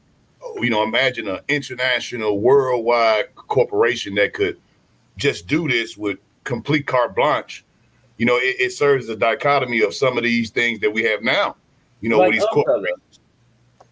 Like Umbrella and the Resident Evil series. For sure. where the government is complicit and the corporations got carte blanche. I think it would be a good way to show some corruption in, especially in the Weyland-Yutani universe that they got. It was even rumored that some of that stuff in Blade Runner, they were saying that the Blade Runner was actually some of the prequels to that Weyland-Yutani stuff too. Hey, I got a question. Go back to the Robert Downey Jr. thing. So is this going to be Secret Wars, where the two universes collide and fuck everything up? That would be. But they are doing the Secret Wars movie. The first one is Doomsday. Yeah, it's Doomsday and then it's Secret Wars. But what I'm asking is, from what it looks like it's going to be what's his name, Secret Wars, not the original Secret Wars. They're gonna take aspects from the comic storyline of that. Yeah. What was that? Who wrote that second Secret Wars? I don't know. Secret Wars 2? No, not Secret Wars 2. Remember when 616 collided with the 818? Yeah, that's the second one. Yeah, and then Doom. Yeah, Dr. Doom was the main villain of that one. Okay, so it's going to be that. It's going to be that Secret Wars. I forgot the name of the guy who wrote that. They're gonna take aspects from both versions, yeah, and make their own. Because that's because remember the first Secret Wars is when the Beyonder grabbed everybody up. But that's what I'm saying. And dumped everybody on his planet. But Marvel's known for taking aspects from different comic storylines, even though they have a basic storyline. They'll take certain things from different storylines to create their own version. Because that's the only way you can explain Robert Downey Jr. being Doom. God damn it! You know what? You just hit the nail on the head. Because the best way to bring the Fantastic Four and the X-Men and all of those other people into the MCU is to have a Beyonder Secret Wars Battle Planet type of situation. And that's probably why coming out before that's probably why Dr. Doom has the face of Robert Downey Jr. because he was the most trusted hero in Earth 616. So with him getting the Beyonder's power, remember in the books, what's the first thing Doom did when he got the Beyonder's power? You remember? Yeah, he healed Ben Grimm, turned him human. What else? What did he do to himself? Oh, and he healed his face. Yep, he fixed his face. I think this is going to be Jonathan Hickman's Secret Wars. That's what I'm thinking. I don't think this is going to be the Beyonder joint. I think this is going to be Hickman's Secret Wars. That's what I'm saying. They'll take some aspects from the first one and the second one, yeah, and then trade because no, I don't think it's going to have, just from the outside looking in, I don't think it's going to have anything to do with the first one. I'm thinking this is going to be straight Hickman. I think they're taking certain references from it, the same way they did with Infinity War, yeah. Because technically, the Infinity War movie alone, they took aspects from the Infinity Gauntlet. That's the actual story of the Infinity Gauntlet. How else can you bring in the Fantastic Four and the X-Men with the X-Men being looked at as outcasts because they're mutants? Well, the Fantastic Four, that movie's coming out before Secret Wars. And this version, they're talking about they coming from a different reality from 1967 that be teleported over here. Right. That's before Secret Wars. That movie come out before Secret Wars, before Doomsday. I got to see how this is. I don't know. I'm not feeling either too. Like, yo, this like a freaking cop out. Because why would you need the multiverse? Bring them over here, like that's just copping out too much. It's like because why would you need to bring in lazy writing? Why else would you need to bring in Robert Downey Jr. unless it was going to be Hickman's Secret Wars, where it's just no, that had nothing. It's just everything's out of place. Hold on. Remember in Hickman's Secret Wars when everything collided, and then shit just got out of place. And remember who was it trying to figure out what was it? Was it Mr. Fantastic? He was the one trying to figure out what the hell's going on. He was the one trying to. He was like, "Nah, something don't seem right." In which universe? Is this ultimate or regular? In the ultimate. Oh, okay. Ultimate. Remember when the universes collided, right? Yeah, I know. The ultimate fan of be rich came up with. Well, you're talking about the incursions. It was Yeah. It was Reed Richards, Iron Man, Bruce Banner looking at the incursions, and they kind of fucked everything up a little bit. And what I mean a little bit by a lot. And now you got what's the name? The evil Doctor Strange running around. The fucked up part about the incursions, they invaded basically the DC universe, and for all you Hulk fans, they even admitted that Superman would beat the Hulk. Hold on now. They had a. I gotta know that. Yeah. They had a guy called Sun God, and Bruce Banner transformed into the Hulk, and they were going back and forth, and he kind of whipped his ass. So is this the Space Hulk or this regular Hulk? No, this is regular Hulk. Regular Hulk. Without the suit, no Hulk bust the suit, nothing. Nope, regular Hulk. So they actually whipped his ass. So even Marvel admitted that Superman will whoop his ass. I mean that's Superman. Well, I guess did you wash your hands?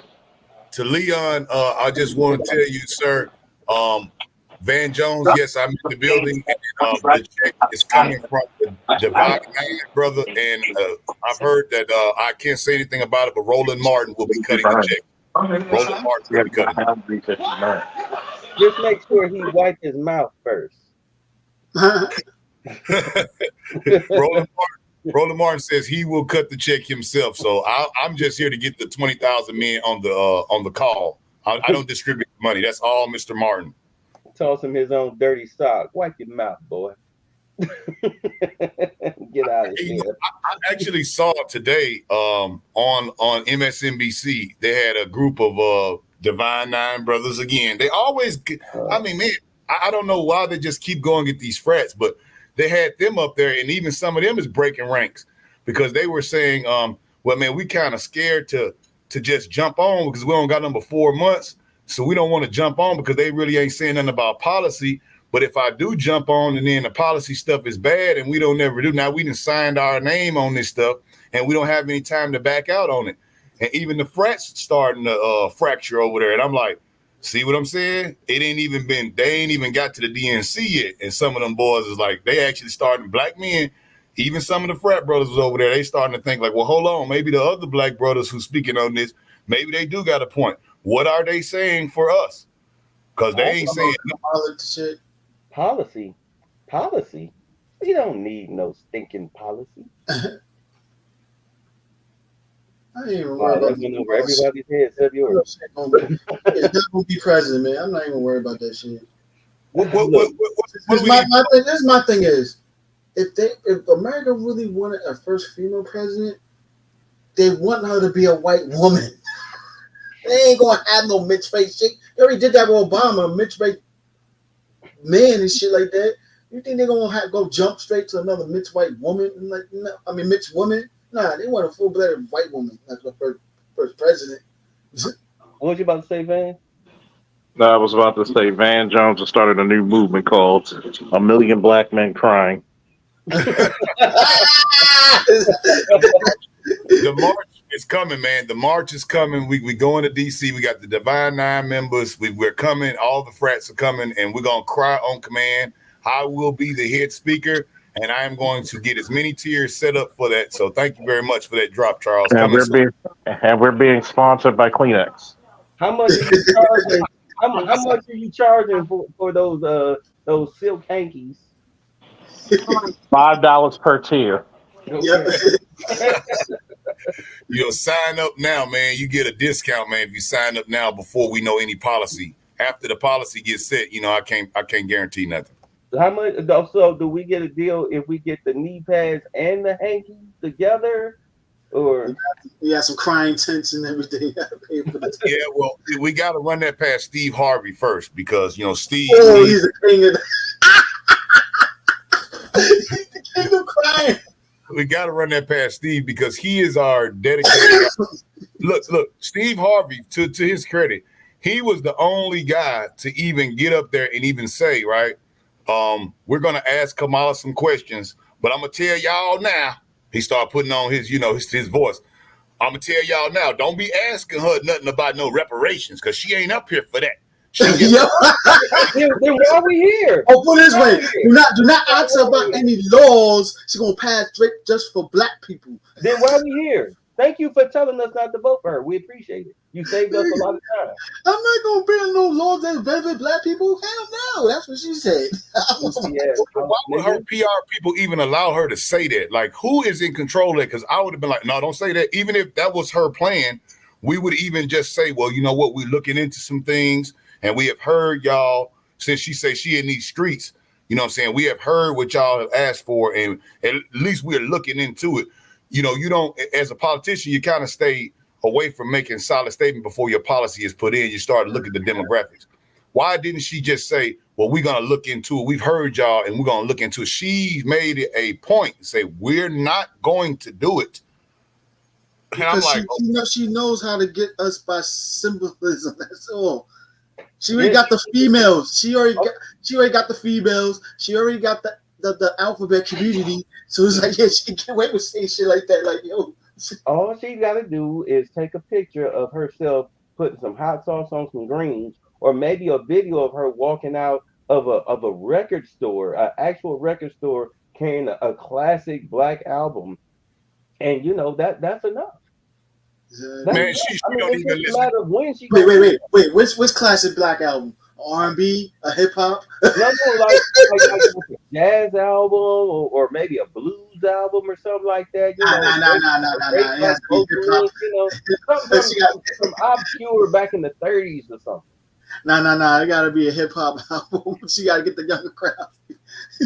I think it was like some R&B. I think it was like some Earth, Wind and Fire. Maybe that year, exactly, like 70s, 80s, not too classic. Yes. Yeah, they Turner album or something. Look, they still got to get that demographic because that demographic is aging. Okay. Exactly. You got the old fools, man, the old simp ass male fools that will side with black woman that deeply and shit like that for ribs. That's a voting demographic also. The old church fools also too. Hey, Van Jones, how soon do you think it'll be before she is videotaped eating barbecue? I think chicken and barbecue is on the list. I would like to see what this DNC. I'm seeing people. They're saying they're getting songs together. I've heard that Cardi B has got a song. They're getting ready to bring her back into the fold. I mean, she got Beyonce and Taylor Swift? She get them through. It's over. If they bring Taylor Swift to the DNC, I'm done, man. I'm Beyonce and Taylor Swift, yeah, the double duo right there. Oh yeah. God damn. Beehive and the Swift.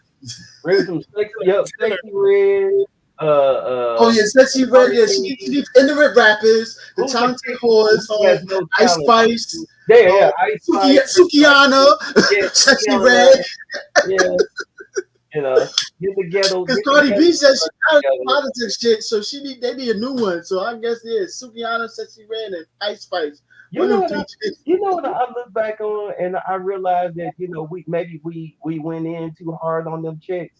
Remember them two sisters that was stumping for Trump back when he first ran? Yeah. Diamond and Silk. Yeah, it's like we owe them an apology. We for Trump. We got Amber Rose who's seen the light. Yeah, the slut walk creator. She's the slut walk creator. Even the slut walk creator has come over to the light. Exactly. Get her to She's get like, yo, I created this forehead, Frankenstein monster event. That's not what I wanted. That's I was like, damn. So now you created something that didn't turn out the way you wanted, and it backfired. They felt so betrayed by her. Yep. Ooh, they kicked her out the race. You ain't black no more. She mixed. She ain't black. She mixed. Yeah, they said she's a person of color. So now, Joy Reid gets upset and she says, "Well, you're gonna be sorry that you voted for Trump." And I'm like, "What is this? Sorry stuff? Like, what is that gonna be like?" Go to the barbecue. Yeah, like, what is that? Is that like a threat? That's a veiled threat. Like, what are we gonna do? We're gonna release our dogs on you, because you're a person of color. But notice they don't do that to white people. They only do it to persons of color, allegedly. Well, that's because they want to keep their welfare benefits, so they leave white people alone.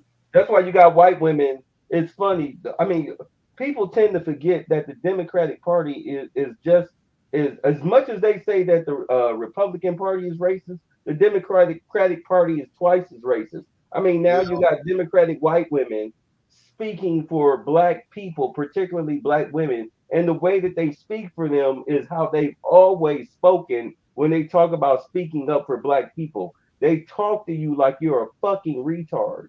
Exactly. Well, you know what? Black people allow it, and particularly black women. Of course. You fucking allow it. Male Sims. They allow that shit. And the black LGBTQ. They're training their new ones in this.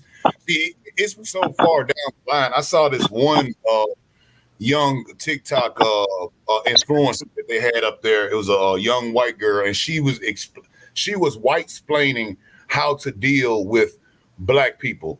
And I found it so common because she was like, well, what we have to do with our privilege, since black people can't talk about nothing and they don't respect nothing that they say, we have to be quiet and listen to them. And if they disrespect you, then you be quiet. And then we use our privilege to amplify their voices because we're their allies. Like we some kind of adolescent cheering that we need a young white woman who ain't probably even old enough to buy a fifth of liquor to try to help us. Let me tell you something I was telling my wife the other day. The reason why Obama never appeared to be too black was because even Obama understood white people really don't like to see niggas in authority. That's why Obama was always measured when he talked, always calm and cool, even when he debates. Go back and watch his debates.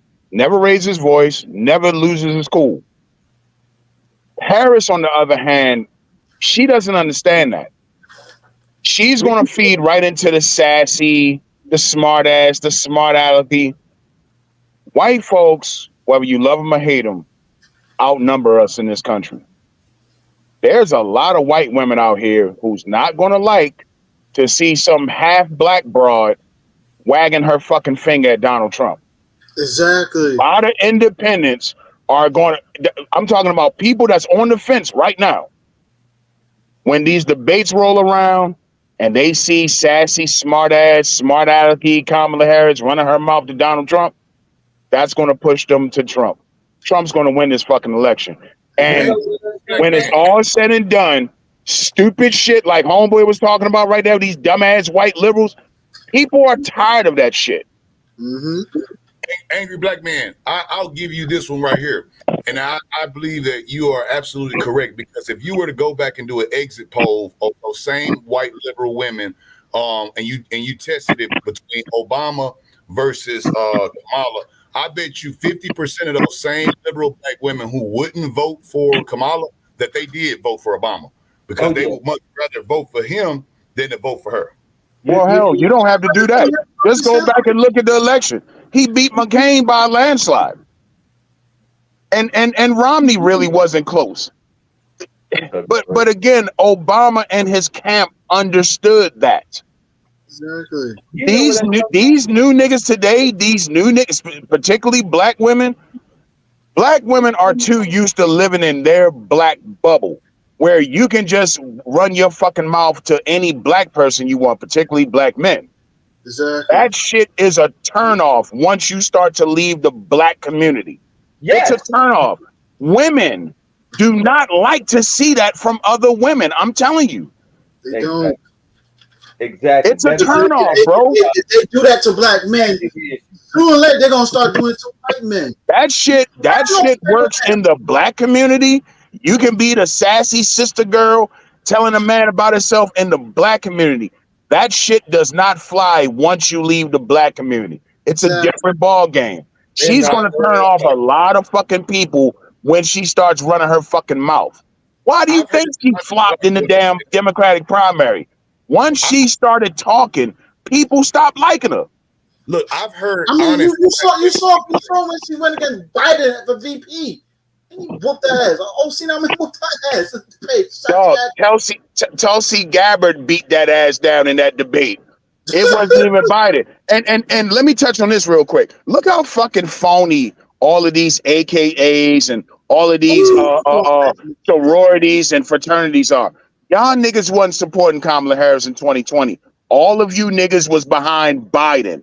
Black people are a bunch of front runners. Niggas only like winners.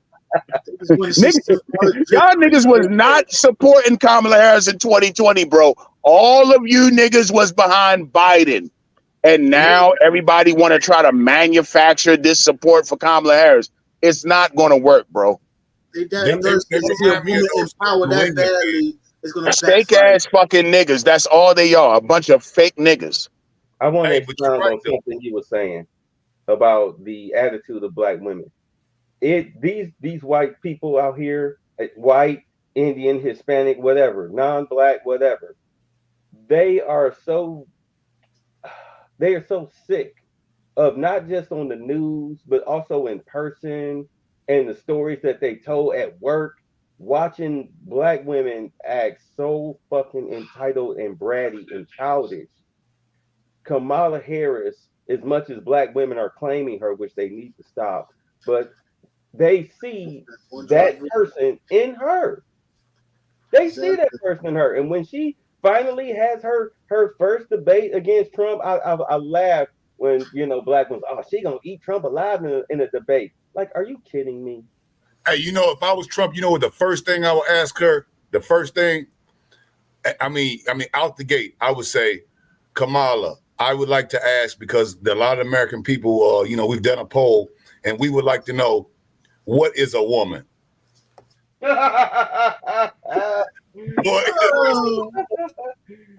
Yo, man. You know what? That's a good fucking idea. I absolutely would put her on the spot about that shit. Let's do this way. And you know what? And you know what else I'm doing? If I'm Camp Trump, I'm running ads of the black men who've come out publicly and say they were wrongly convicted and wouldn't be released by Kamala Harris. I would be going full speed on that shit. Commercial after commercial after commercial of her doing this shit when she was in California. Absolutely. Yeah. Oh, you beat me to the punch, man. I was envisioning that also too. If I was working with Trump right now, I'm like, yo, let's go get all the formerly convicted dudes who's out right now from Kamala and bring them to the debate and let them answer. Let them raise their hand, answer, and ask some questions. Like, come on, you remember when you wrongly convicted me and everything? Why don't you explain that? I have all of them come to that debate, sit side with Trump, and see how stupid she's gonna flip. Mel, you know what else you should bring up too? And I think that this is very pertinent. Okay, y'all remember right now about this idea too. The First Step Act. You remember the First Step Act, right? That brought a lot of those brothers home based on the First Step Act that Trump put in action, right? Do you know right now the DOJ, they have had brothers that had gotten their First Step Act looked at and about to get ready and released. Do you know that DOJ has frozen those brothers and they can't even get out now because they have frozen First Step Act? So some of them brothers can't even get out. I would add that. I'm like, well, how is it that the man put in the First Step Act, we're gonna let brothers out of jail, and then y'all DOJ, with y'all in charge of the DOJ, y'all now even still is freezing First Step Act brothers from getting out for nonviolent offenders for drug convictions. How is that even possible? Like, that's a law on the book. The DOJ is suing to not let these men out of jail. They're suing to circumvent it. That's crazy. When you got you live, if you live, look, we live in a country where marijuana is legal.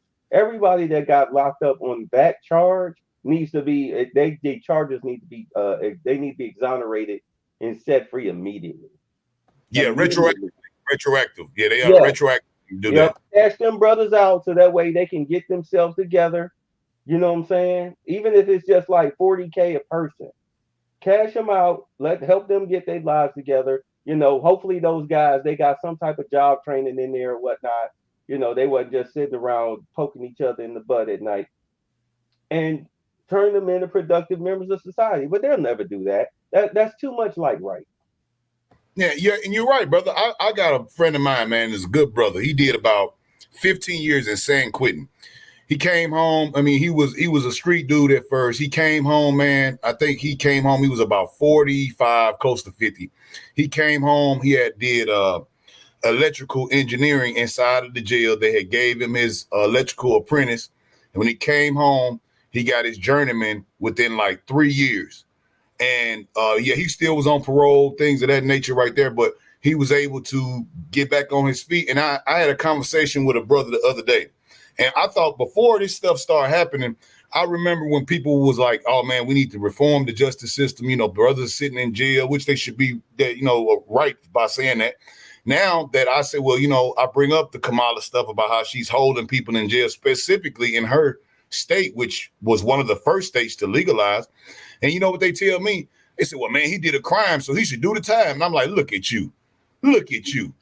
15 years because you got a couple of pre-rolls? Yeah. You know what I'm saying? Are you serious? They got to do their time. But I know a brother that did 17 years for a murder of a good friend of mine. And the dude who murdered him was my friend too. And it was a friend of mine's father. Did 17 years. Meanwhile, my partner got caught with 2 pounds of weed on third offense and got 60 years. And I said, now, where is that? And that was on that 3 strikes law. Where's the judge? That's like the dude that when he got life for stealing a slice of pizza. I mean, I don't know the full details on that. I mean, I could see if there was a violent crime, on your 3rd strike. But I mean, on the surface, it sounds like he should have done at least a year and a half, because of a 3-strike system. Like clearly you haven't learned your lesson. But at any rate, yeah, and if I was to reform the prison system, like nonviolent offenders, you're all in your own wing, but and violent offenders, everybody got their own separate wings. I'm not putting you in, I'm not mix matching you like that to where you sitting up here, you doing 2 years for a DUI. And I'm gonna throw you in with a serial killer. Y'all not gonna cellmate like that. Y'all not gonna be in the same cell block. That's crazy. But then you should get some type. You should get job. You don't have a high school diploma. Okay, we're gonna help you. We're gonna help you learn how to read, write, whatever. We're gonna get you some job skill. Because I mean, look, we desperately need blue collar workers. You know what I'm saying? We gonna make something out of you while you in here. Hey, my name's Kamala Harris, and I say no to Negroes. Yeah, get your ass up. Go to class. You in class all day. You lunch, whatever. And by the time you get out, you are reformed. You have a degree in whatever. You've been practicing this in the prison. You've been, they get you on the so-called job release or whatever, supervised job release, whatever. You work your way back into society. So that way, when your time is up, especially if you pass in your classes, like, hey, look, you pass your classes, we'll be knocking time off. Keep your nose clean. We knock your time off. You completed. You doing good. Okay, you've been in here 7 years on a 20-year sentence. You've shown that you've mastered auto mechanic or something like that. All right, look, we're gonna parole you, but you got to keep your nose clean for the next 14 years or whatever. You know what I'm saying? And boom, get the fuck up out of here. Stop being a burden on the taxpayer, but don't fuck up, or we'll drag your ass back in here. Am I making sense? That's a true reform system. That was, something that you want to reform the people. Yes, a punishment, but you want to reform them because you do want them to come back and be citizens that actually contribute to the tax base and to the wellness of their community. So that makes sense. I gave it and this goes out to some of the Boule characters out there too, man. And I call this the Jordan incentive. And I use Jordan just because, obviously we support Jordan in the black community and he's made a lot of money off of us. So I said to myself, just looking at some of these neighborhoods right along here in Houston, historically black-owned black neighborhoods. And I said, I see a lot of the other people, we won't say the race, but they would come over there after they do their jobs and they would throw all of their trash. Instead of going to the dump, they'll come to our neighborhoods and fill up our ditches. That's why a lot of those places flood like they do. Fill up our ditches with trash, things of that nature. And I said, man, you know what? Even as an NGO, NPO, nonprofit organization, a person like Jordan could say, hey, man, let's clean up some of this stuff. Let's go ahead and let's buy a little piece of land, which land is cheap in the black neighborhood. Go ahead and put us a couple of dumpsters over there, buy a couple of trucks. We're going to have a couple of these brothers get their license. We're going to get Tyrone that just got released, who is very known in the area. He's a stand-up dude. He's home. I bet you when Tyrone drive down the street and he see them dudes unloading their trailer with trash, I bet you won't be none of that now. And then every time we do that, we give another brother a job, take him off the street. We put that trash inside of recycle bins and we have it taken away. Eventually, the neighborhood will be clean and you put the people in charge that are the people who have a vested interest in the neighborhood. You give them a job instead of Tyrone having to come back home and do the same thing that he was already doing, which, he was at the criminal training center, AKA prison. Instead of letting him still be there and be inside of there, we're going to bring him out here and let him do something to create positive change in his neighborhood. And it wouldn't cost a lot of money. And I say to myself, the halfway houses? Do that. The halfway houses. That's what you're talking about? Well, I mean, okay, put it like this. Man get out of jail. He on parole. Okay. He needs a job. That you have to have a job. So now we can have brothers say, well, man, we got a organization that's going to be cleaning up the neighborhood. You in your neighborhood. Do you want to do it? And then I bet you a lot of that stuff where they throw all this trash in the neighborhood, which brings down black people's home values.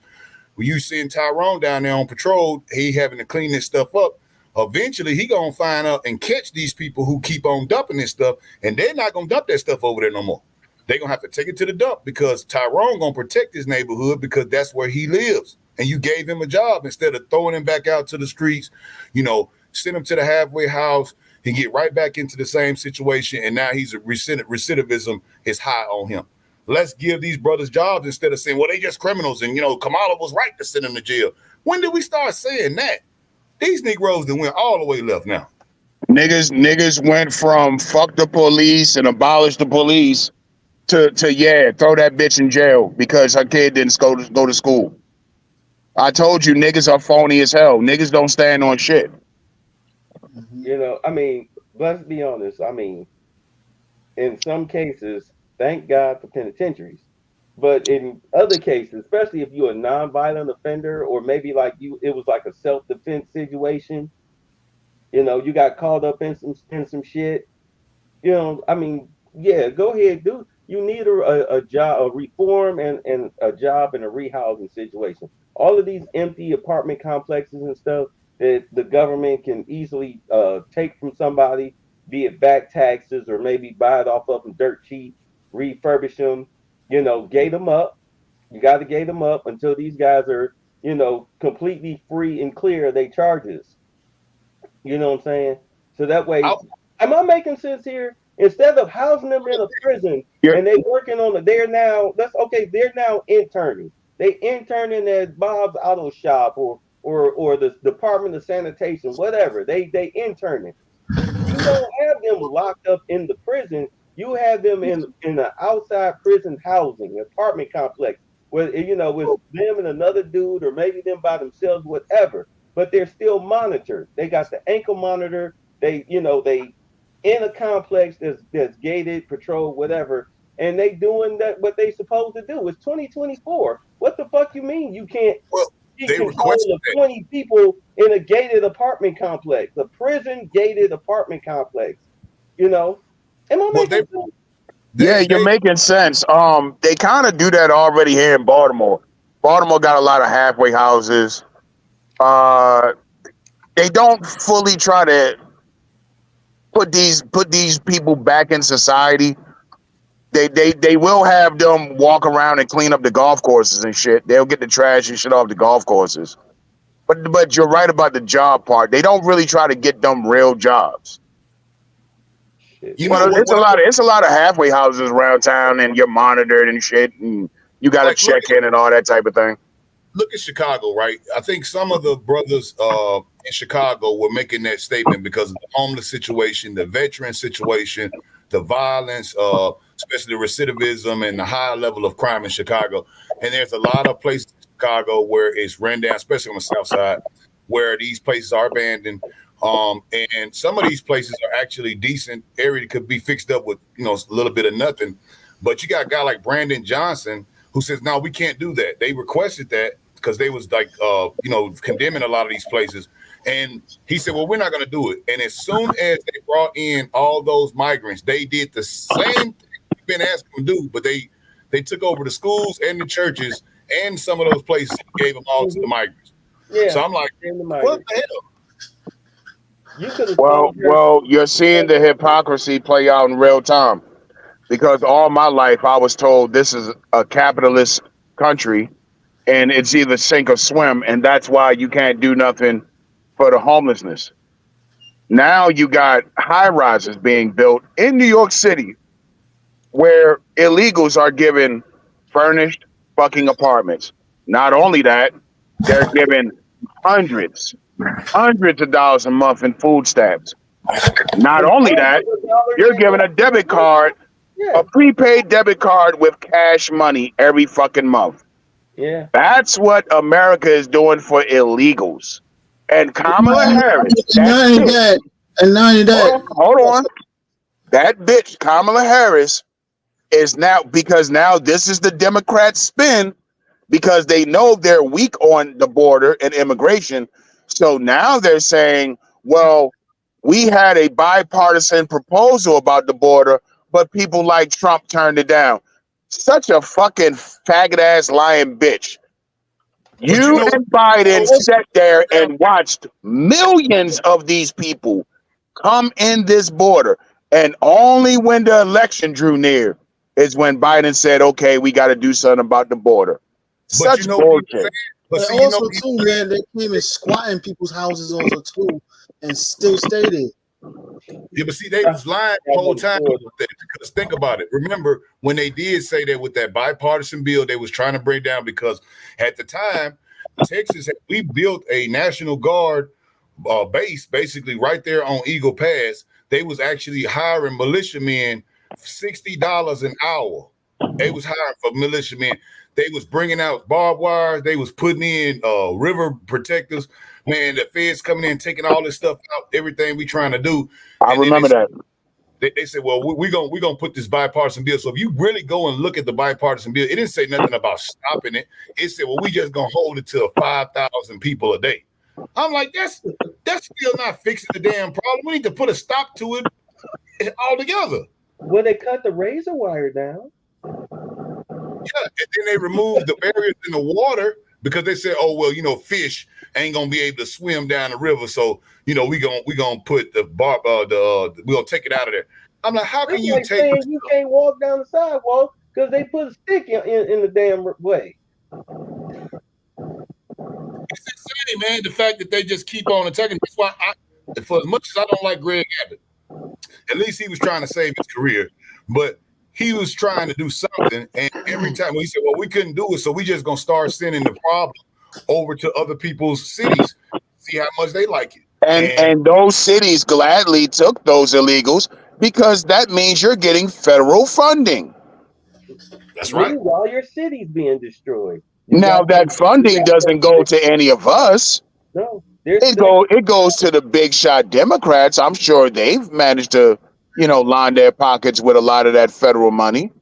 Dude, Just like here in Baltimore. we Brandon Scott has made Baltimore a sanctuary city. Very quietly, I might add. we Faggot.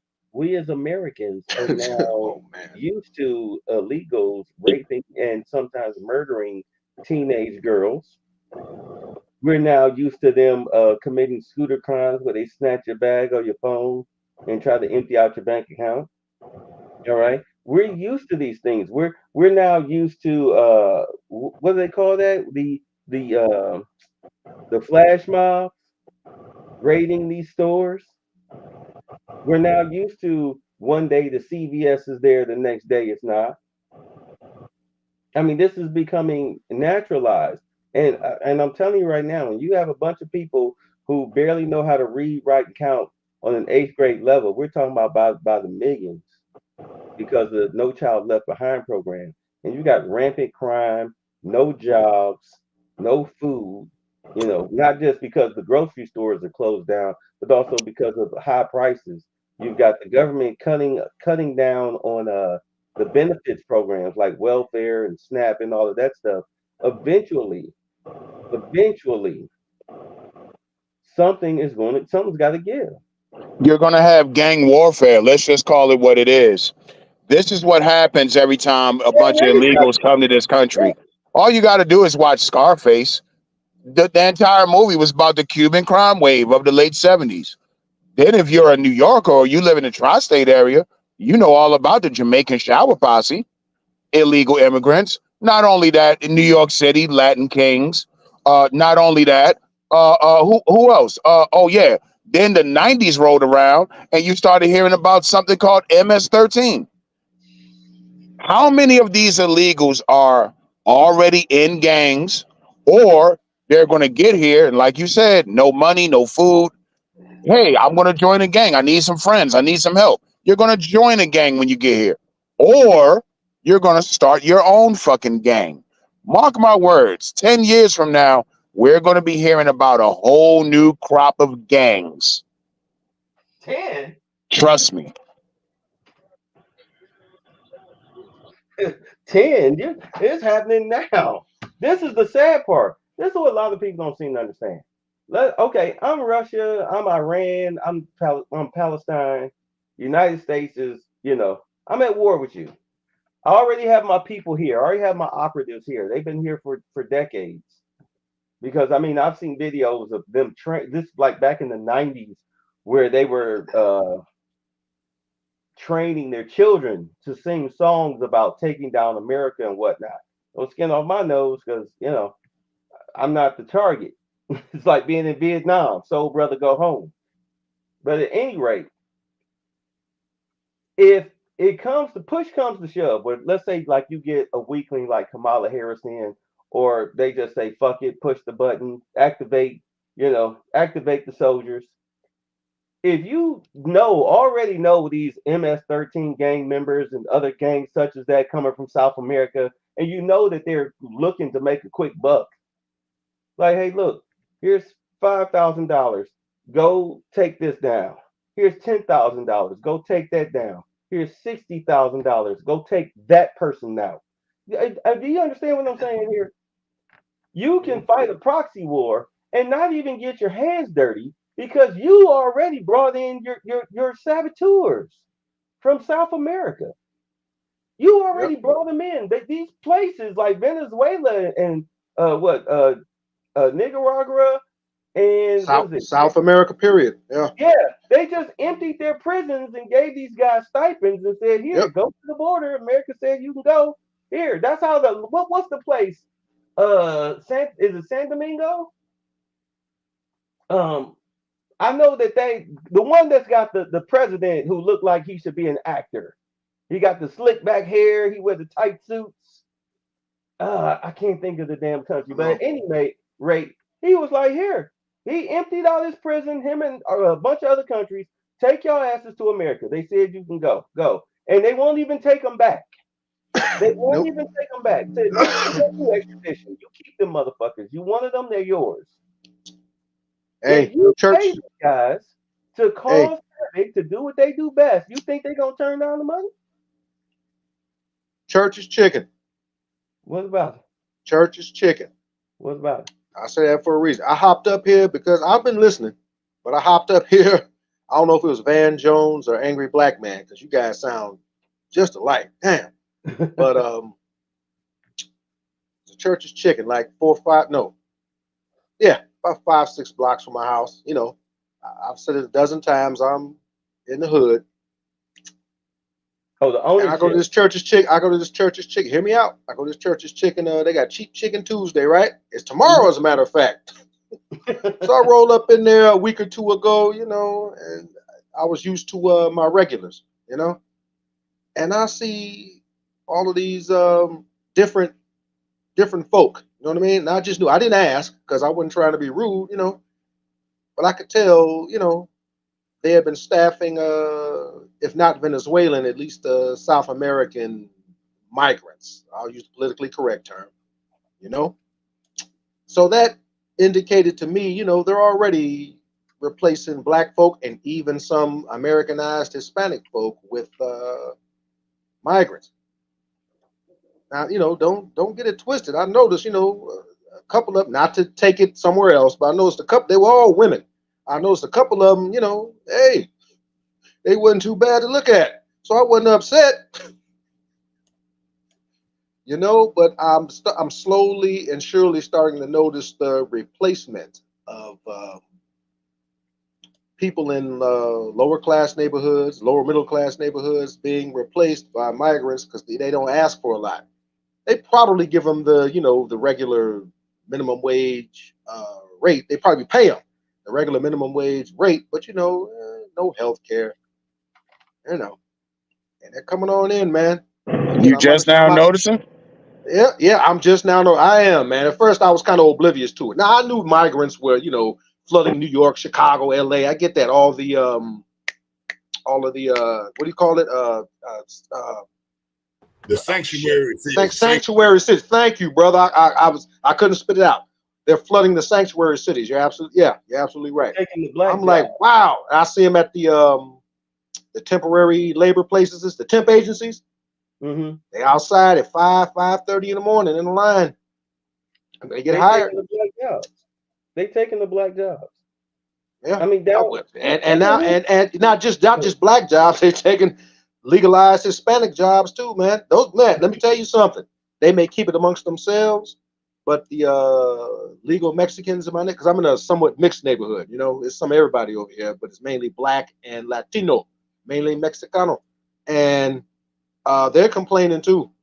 They've gotten into fights with them cats. I don't know too many black folk who have gotten to fisticuffs with them, but I know some Hispanic groups that why do you think Trump is polling at 40% with Hispanics? Why? No, I don't. Tell me. I don't know. I don't. Because there's a class of Hispanic people in this country that know what the fuck comes across that border, and they don't want nothing to do with it. Exactly. Oh, I see. You're speaking of, okay, he's gonna. Do you think he's gonna cut down at least on 50% of them, send them back? Well, here's what he said. He said day one he's going to sign an executive order for the largest deportation in American history. Oh, and by the way, what the Democrats never tell you, who's the president that deported more people than anyone in American history? Barack Obama. Okay. Democrats never tell you that. Yep. You know, I had to find that out on my own. I had no idea. I had to do the research. You don't hear about that. He's so liberal and democratic, they don't talk about it. The cages that AOC went down there and supposedly was on the fence making a whole Instagram photo about were actually stuff that was built up by the Obama administration, yet they used it on Trump and says Trump put them in the cages. That's facts. That's facts. Yep. Hey, I'm not mad at Obama for doing that either, man. Obama saw, or at least him and his administration, they saw what was coming. I'm not mad at him. Like, we can't handle all these people. See, this is what I was saying earlier. Obama, love him or hate him, but he wasn't stupid. No, he was not. Thank you, Kamala Harris, honestly, and I'm not just saying this because she's a woman or I'm just against the Democrats. I just don't feel like she's that smart. I honestly feel that way. She's not I've presidential. never seen Kamala Harris say something, and I thought to myself, "Wow, she's way ahead of me on this one. I can't even speak on that." I've never Right. seen her do that. Right. She's just not that smart. She can Yeah. out giggle you. Oh, that's terrible. Yeah. When she doesn't know what to say, all that giggling and shit. Yeah, I know what you mean. I'm so glad you said that. Thank you. That's a nervous laugh. Yep. I was Yes, it telling my is. wife this. I told my wife that. I said, and I recognize this because my son does the same thing. Whenever I got to crawl up his ass about something, you know what I mean? He'll bust out laughing. She does that when she can't answer a question. Yep. Just pay attention to her. The only time she didn't do it was when Tulsi Gabbard put her on the spot when Kamala was running for president the first time. When Biden ended up when Biden won the election. Tulsi, man, I've watched a couple of spots on YouTube. Tulsi put that. I don't want. Ooh, I almost said the B word. I don't want to disrespect her like that, man. Man, fuck her. Tulsi Disrespect her. Let me ask y'all a Right, question. but Tulsi put her on the spot. She didn't know what to do. Have y'all seen some of that footage? I watched it live. I watched that debate live. Oh, when it was going on. When Tulsi Gabbard got done talking, Kamala had no rebuttal. If you go back and watch that segment, watch Kamala Harris' rebuttal to Tulsi Gabbard's comments. Not once did Kamala Harris call Tulsi Gabbard a liar. See, that's what I was looking for. I was looking for Kamala to say, that's not true. Here's what really happened. Notice she did not say that. All she said was something, something, something. I'm proud of the work I've done. Something, something, something. I spent my career doing good work in California. She never once said Tulsi Gabbard was a liar. Now, pay attention. Good observation. Pay attention. Yeah. Ever since the so-called 44,000 black women Zoom call, listen to these Democrat shills and influencers. Now everybody's saying, oh, that's a lie. Tulsi Gabbard didn't fact check. Where were you motherfuckers 4 years ago when she could have used you? It's taken you 4 years to come up with a rebuttal to Tulsi Gabbard. Tulsi Gabbard's not even fucking Democrat no more. It's taken 4 years for you to come up with a rebuttal to Tulsi Gabbard. Bullshit. Hey, where is she? Is she out of Hawaii? Yeah, I think Gabbard is out of Hawaii. I think she is. She's out of the islands, right? Hawaii? I think she is. Okay, what I was trying to ask, what y'all was talking about earlier about how some of the diaspora Spanish people, 40% of them, quiet as kept, are actually voting for Trump. I find that that's actually quite true. And even here in Texas, where we got a big, gigantic diaspora of Spanish people, I noticed that as I was just in barbershop talk with a couple of brothers, I caught in a couple of conversations. And this ain't the first time I've heard it, but I'm hearing those same kind of brothers saying the same stuff. And they like, man, can you believe it? Man, I can't believe these people, man, they going against their own people, talking about, some of these Spanish guys talking about they gonna vote for Trump. They want to get some of these other people out of here. Like, how could they do it? If this their own people, man. They don't see them as their own people. They don't see them that way.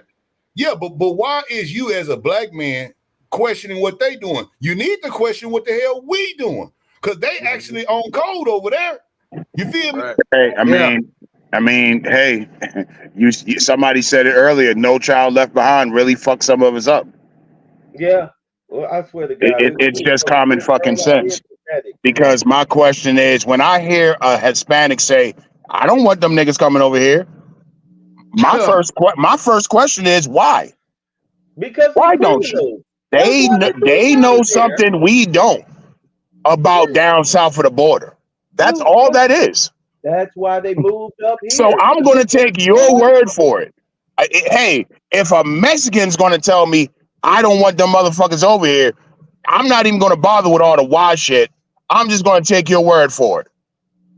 Small example of their frustration. I was in the bank. Everybody knows what Chase Bank is. This is about 3, maybe 4 months ago. I was in there getting a cash advance. I'm getting some money. I make a little bit of money, not a whole lot. I'm in there getting a cash advance, and he didn't identify that he was Mexican, but I could tell that he was, because again, my neighborhood is like 45% black, 50% Mexican.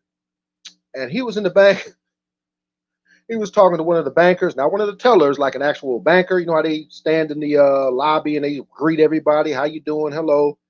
Yeah. And somebody he was familiar with, a customer he was familiar with, was like, yeah, yeah. And I couldn't hear the total conversation, but I could hear the frustration though. And he wasn't angry with it, but he was like, you know, where I live, you know, the Venezuelans. That's all I kept hearing. The Venezuelans, you know, they came over here and did this and did that. The Venezuelans, yeah, you know, the Venezuelans. They were both Mexican, the banker and the customer. I could tell. I didn't have to hear it from their mouths. They had to be Mexican.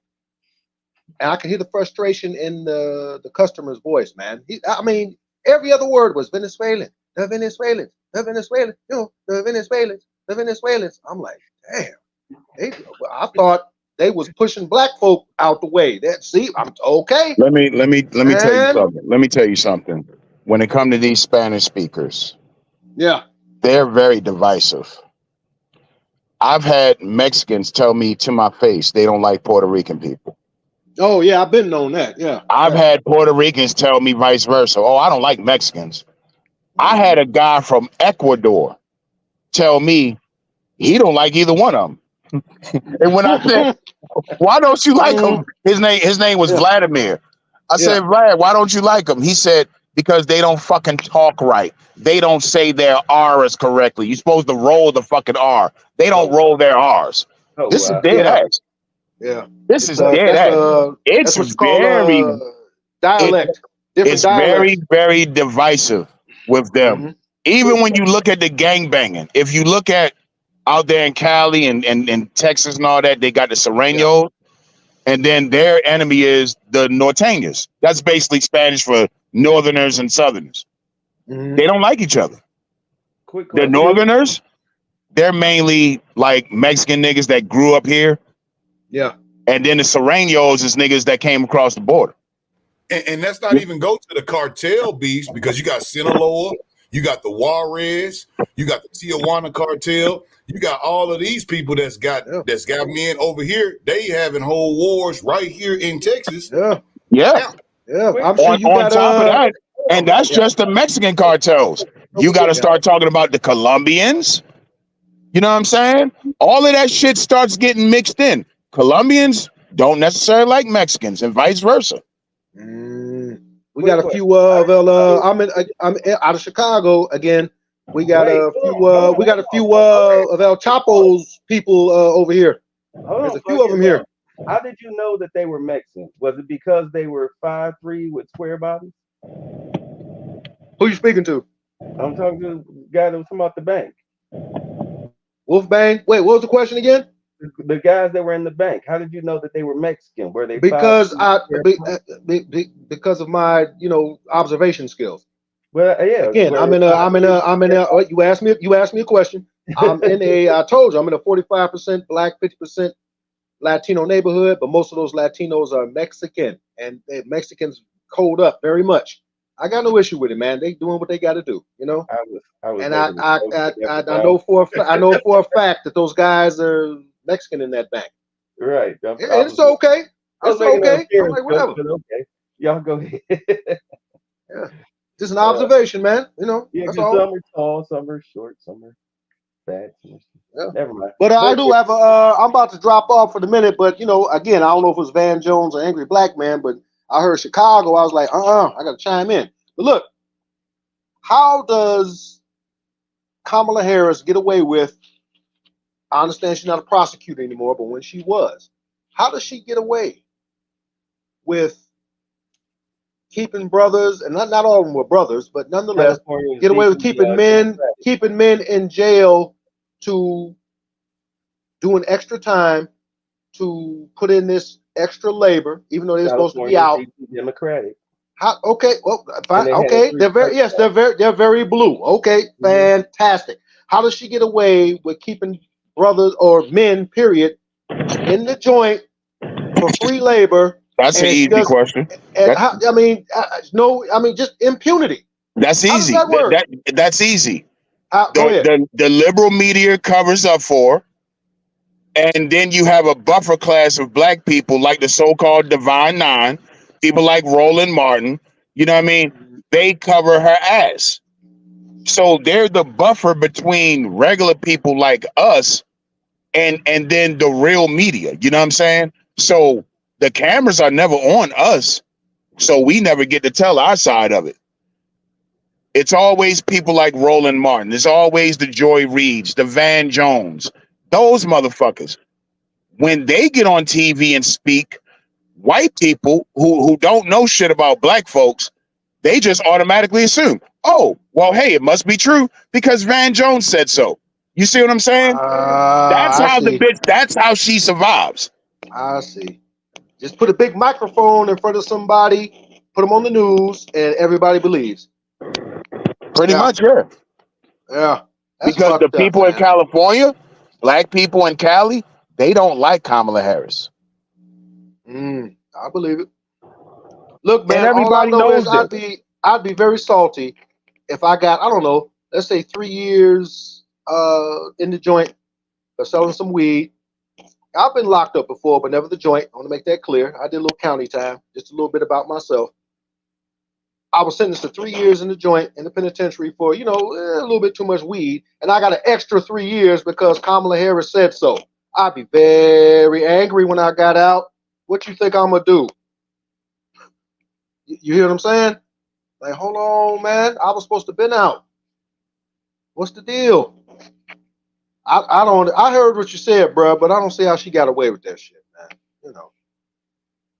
And now she's running for president, and a lot of people are saying she just might win. Wait, did I go out? No fucking way in hell Oh, is she okay. winning this. You can't leave Oh, no, No way things in I hell for is she don't chance, think winning so this. even either. though you can't leave things for chance, even though she's got no way to win, No, I don't none think so whatsoever. either. But she's getting a lot of donations. She just got $7 million from the head of Netflix. I'm like, what? Yeah, the head of Netflix, the streaming service. He donated $7 These million are the of his very own money. people. These are the very people that told Joe Biden to step down. Why do you think he dropped out? Remember how bad he did in his debate with Trump? And then right after the debate, even the CNN people were saying, Joe has to go. Then Joe came out the next day and said, I ain't going nowhere. It was the big Democrat donors that said, either Joe steps down or we're going to keep our fucking money in our pockets this election. That's who's Yeah, donating to Kamala Harris. yeah. Okay. Good observation, bro. Yeah. Okay. Yeah, he conveniently caught COVID. I mean, Yeah, that came quick. conveniently got COVID, right? Out of Bullshit. nowhere. Yeah, man. We got a lot of there's a lot of politicians running our country and even some of our states that are really, really up there in age, man. Everybody's familiar with Edward Anderson, right? Man, that Yeah. dude, he has a huge issue, and I don't blame him. He has a huge issue with LBG staying in office as long as she did. She was a Supreme Court judge. Everybody knows that. She died in office. Man, he goes in on that so much, and I don't blame him, man. There's too much of that octogenarian in major political offices in this country. There's too much of that. Joe Biden, LBG died in office. Remy Harlan was Nancy Pelosi's number 2. I don't know if he's gone or not. Nancy Pelosi only stepped down at 81, 82 years old, man. She only stepped down because some motherfucker broke in her house and attacked her husband. I'm sure y'all know about that. Oh, yeah. And I think it was more to that, and that's why she stepped down. Oh, yeah. I remember. There was some more to it. Yeah. There's some undercover shit. Mitch McConnell. Come on, man. These people are really, really, I don't mean to come off ageist. That's not the point. That's what a lot of liberals or snowflakes would say. Oh, you're ageist. No, man, they too old. You have no business having 80, 85 years old running shit in this country. And you wonder what's the disconnect between the people and the government. Yeah. It's the government motherfuckers are over the hill. They were over the hill 20 years ago, and it's time to go. Sheila Jackson Lee just died. Yeah. No disrespect, but thank you. Thank you. Where you from, right? Texas? No, I'm from Baltimore. And the reason why I say thank you My bad. is because these old niggas got to get out the way. These old niggas are Yeah. preventing progress. Yeah. Yeah, I understand. Yep. What's her name out of California? Karen Bass, No, not Karen Bass. That's the mayor. That's the mayor of LA. Maxine Waters. Maxine Waters. My God. She's in her mid Old nigga. 80s. She Old won't nigga step that down. should have stepped down a long time ago. My Jim God. Clyburn. Old nigga that should Ooh. have got out the way a long time ago. Ooh. This Look, man, is the problem. when I'm When 80 you years wonder old, why, when I'm in my and 70s. you ask the question, how does Yeah. Kamala Harris get away with this shit? It's Yeah. because of niggas like that. It's because of people like Maxine Waters, Jim Clyburn, Sheila Jackson Lee, and all the rest of these old niggas who Man, just want to hold on to power. That's all it ever is with these people. that's very selfish. That's incredibly selfish. You That's know, why they need term limits, man. That's why you they said need it. You term. said it right earlier, man. There's a huge disconnect, man, between not just young folks, man, middle age. Because I'm 52, man. I feel a disconnect. I'm like, come on, man, y'all. You Dog, know, I'm 43. These motherfuckers yeah, still want to have that ceremony every year on that fucking bridge yeah. when They want, black people yeah, was getting fucked up by the by the police department and shit. Bro, yeah. that generation is gone, bro. We don't want that anymore. And we tired of hearing "We Shall Overcome" and all these Yep. dumbass shits. And I'm so sick of them having people like Obama at these events and people like Joe Biden and people like Kamala Harris. They don't even know the fucking songs. Mm. They don't It's even know the cool. goddamn songs, dude. Yeah, Okay, all it's time to let it go. It's time to fake step into the camaraderie, 21st century. that fake camaraderie. Yeah. Oh man, this is a mess. This whole election is going to be a mess, and the DNC is in my city in about 2.5 weeks. Yeah, I'm gonna watch it to The see. only way Kamala wins this if she wins Pennsylvania. That's the state everybody needs to watch. I've And heard that before. They're saying Pennsylvania and if Ohio. Those are the two states I hear. Ohio too. she's not gonna win Ohio. No, She's not gonna get that. No. are they No, traditionally blue or red? Georgia. She needs Georgia too, don't she, angry black man? She's not gonna win Georgia. You don't think so? Absolutely not. Count on that shit. Yeah. She's once you pass Virginia, that's Trump. Yeah. And Florida. and honestly, I'll be surprised if the Democrats get Virginia. But let's just, for the sake of argument, give them Virginia. Once you start getting down to the Carolinas and all that shit, that's Trump. Yeah. I don't think she's going to win Ohio. The only chance is Pennsylvania. If she wins Pennsylvania, she may can pull this off, and it's iffy. It's iffy. Yeah. If Kamala Harris does not win Pennsylvania, she will not win this thing. That's the state everybody needs to be watching. I don't even think it's going to be close, man. And when it comes to Florida, with the exception of Miami and maybe Orlando, Florida is all red, except for those two cities. Florida used to be a swing state. It's a red state now. She's not winning Florida.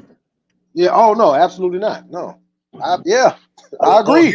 Here in Texas, brother, I'm gonna give you a one that they just did. The auditors actually went in, and there's a system where they do with the registration. DPS does it down here as well as the registrar, and they have to do this registration. So where they kind of back the registration with your social security number. Yeah. So what they have done is they did a backtrack on it, and they was thinking just the other day, this stuff been going for a while, but it was like 32,000 new registrations, and out of the 32,000, I think like 20,000 were either fake social security numbers or dead people or people that weren't even registered really American at all. They are actually trying now to get that stuff passed. They don't have enough time now. With COVID, they had a lot of time to get all their stuff in, with the mail-in ballots. I forgot what they call the other one where you get it's a mail-in ballot, and then you got absentee ballots. And people in the military know that, because you can get your absentee ballot. You can, if you're disabled, you get absentee ballot. But with COVID, what the difference was, they even caught some of the post office people here where they were having people who were getting their ballots in certain neighborhoods. There was a woman who was a postal carrier where she took all of the people's ballots and threw them into the bayou. Wow. Where was this So again? you know what happened here in Georgia, where they That had was- they pulled the fire alarm, and then when they came back, you had about 30,000 votes missing. That turned up about a couple months ago, about a month or two ago, and they Yeah. tried to hush it up.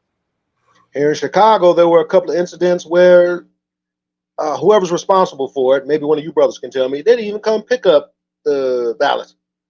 Nobody came to pick them up. By the way, quickly, that link I posted, somebody on YouTube uploaded Deadpool and Wolverine. Wolverine, I hear that's pretty good. Grab it quick. Grab it quick before it's gone. You said you put a link in? You? Yeah, it's in the chat. Oh, okay, I'm gonna check it out. Oh, wait, what's can you talk about it, or you just want us to hit the link? No, y'all can watch the whole movie. Wait, say it again. The whole movie. Somebody uploaded it on YouTube. Oh, damn. Oh, Yeah. no, I want to see on the big screen, man. No, I ain't gonna do that. No, come on now.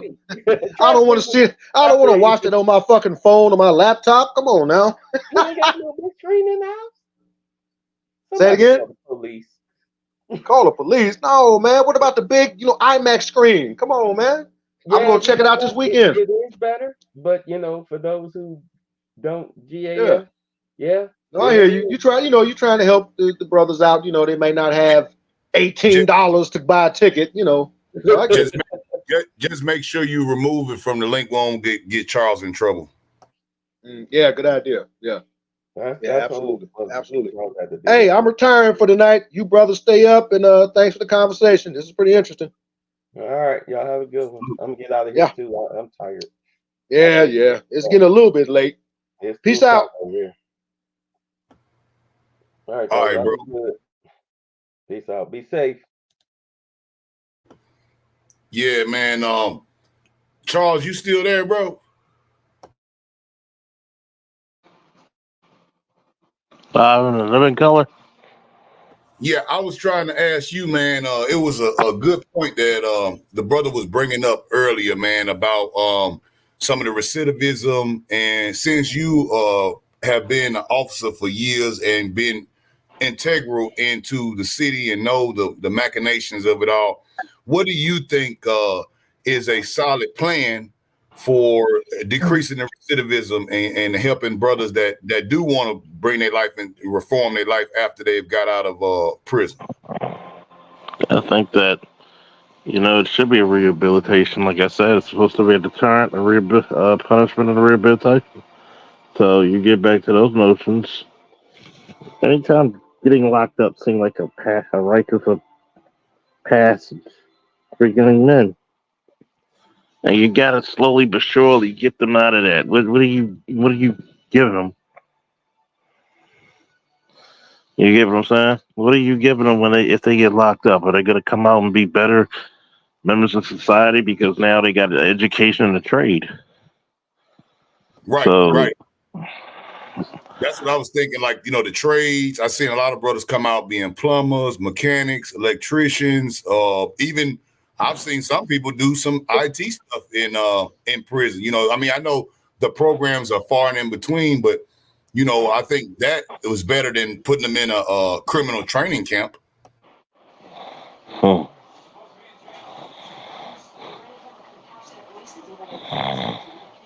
I'm just wondering sometimes, like, eventually you're not gonna have enough men to defend this country. So it's like that old gang, spin the bottle, huh?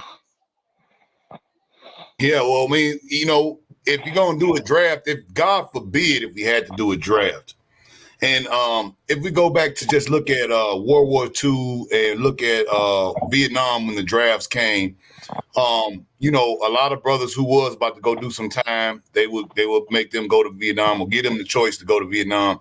There was brothers, strong brothers. I would say a lot of this drafting, if you get, a lot of this LGBTQ and all these type of weaker type of kids that we got now coming up, how could we stand up a battalion, man, with them dudes? Good. Oh, Easy. Tell the truth. The truth hurts more than a lie. yeah. So, any last thoughts? I just want to say I donated to Trump's campaign last week, Friday. Trump 2024, down with Democrats, down with the fake black boule, and the Congressional Black Caucus that sells us out every day. Down with feminism, up with straight black men.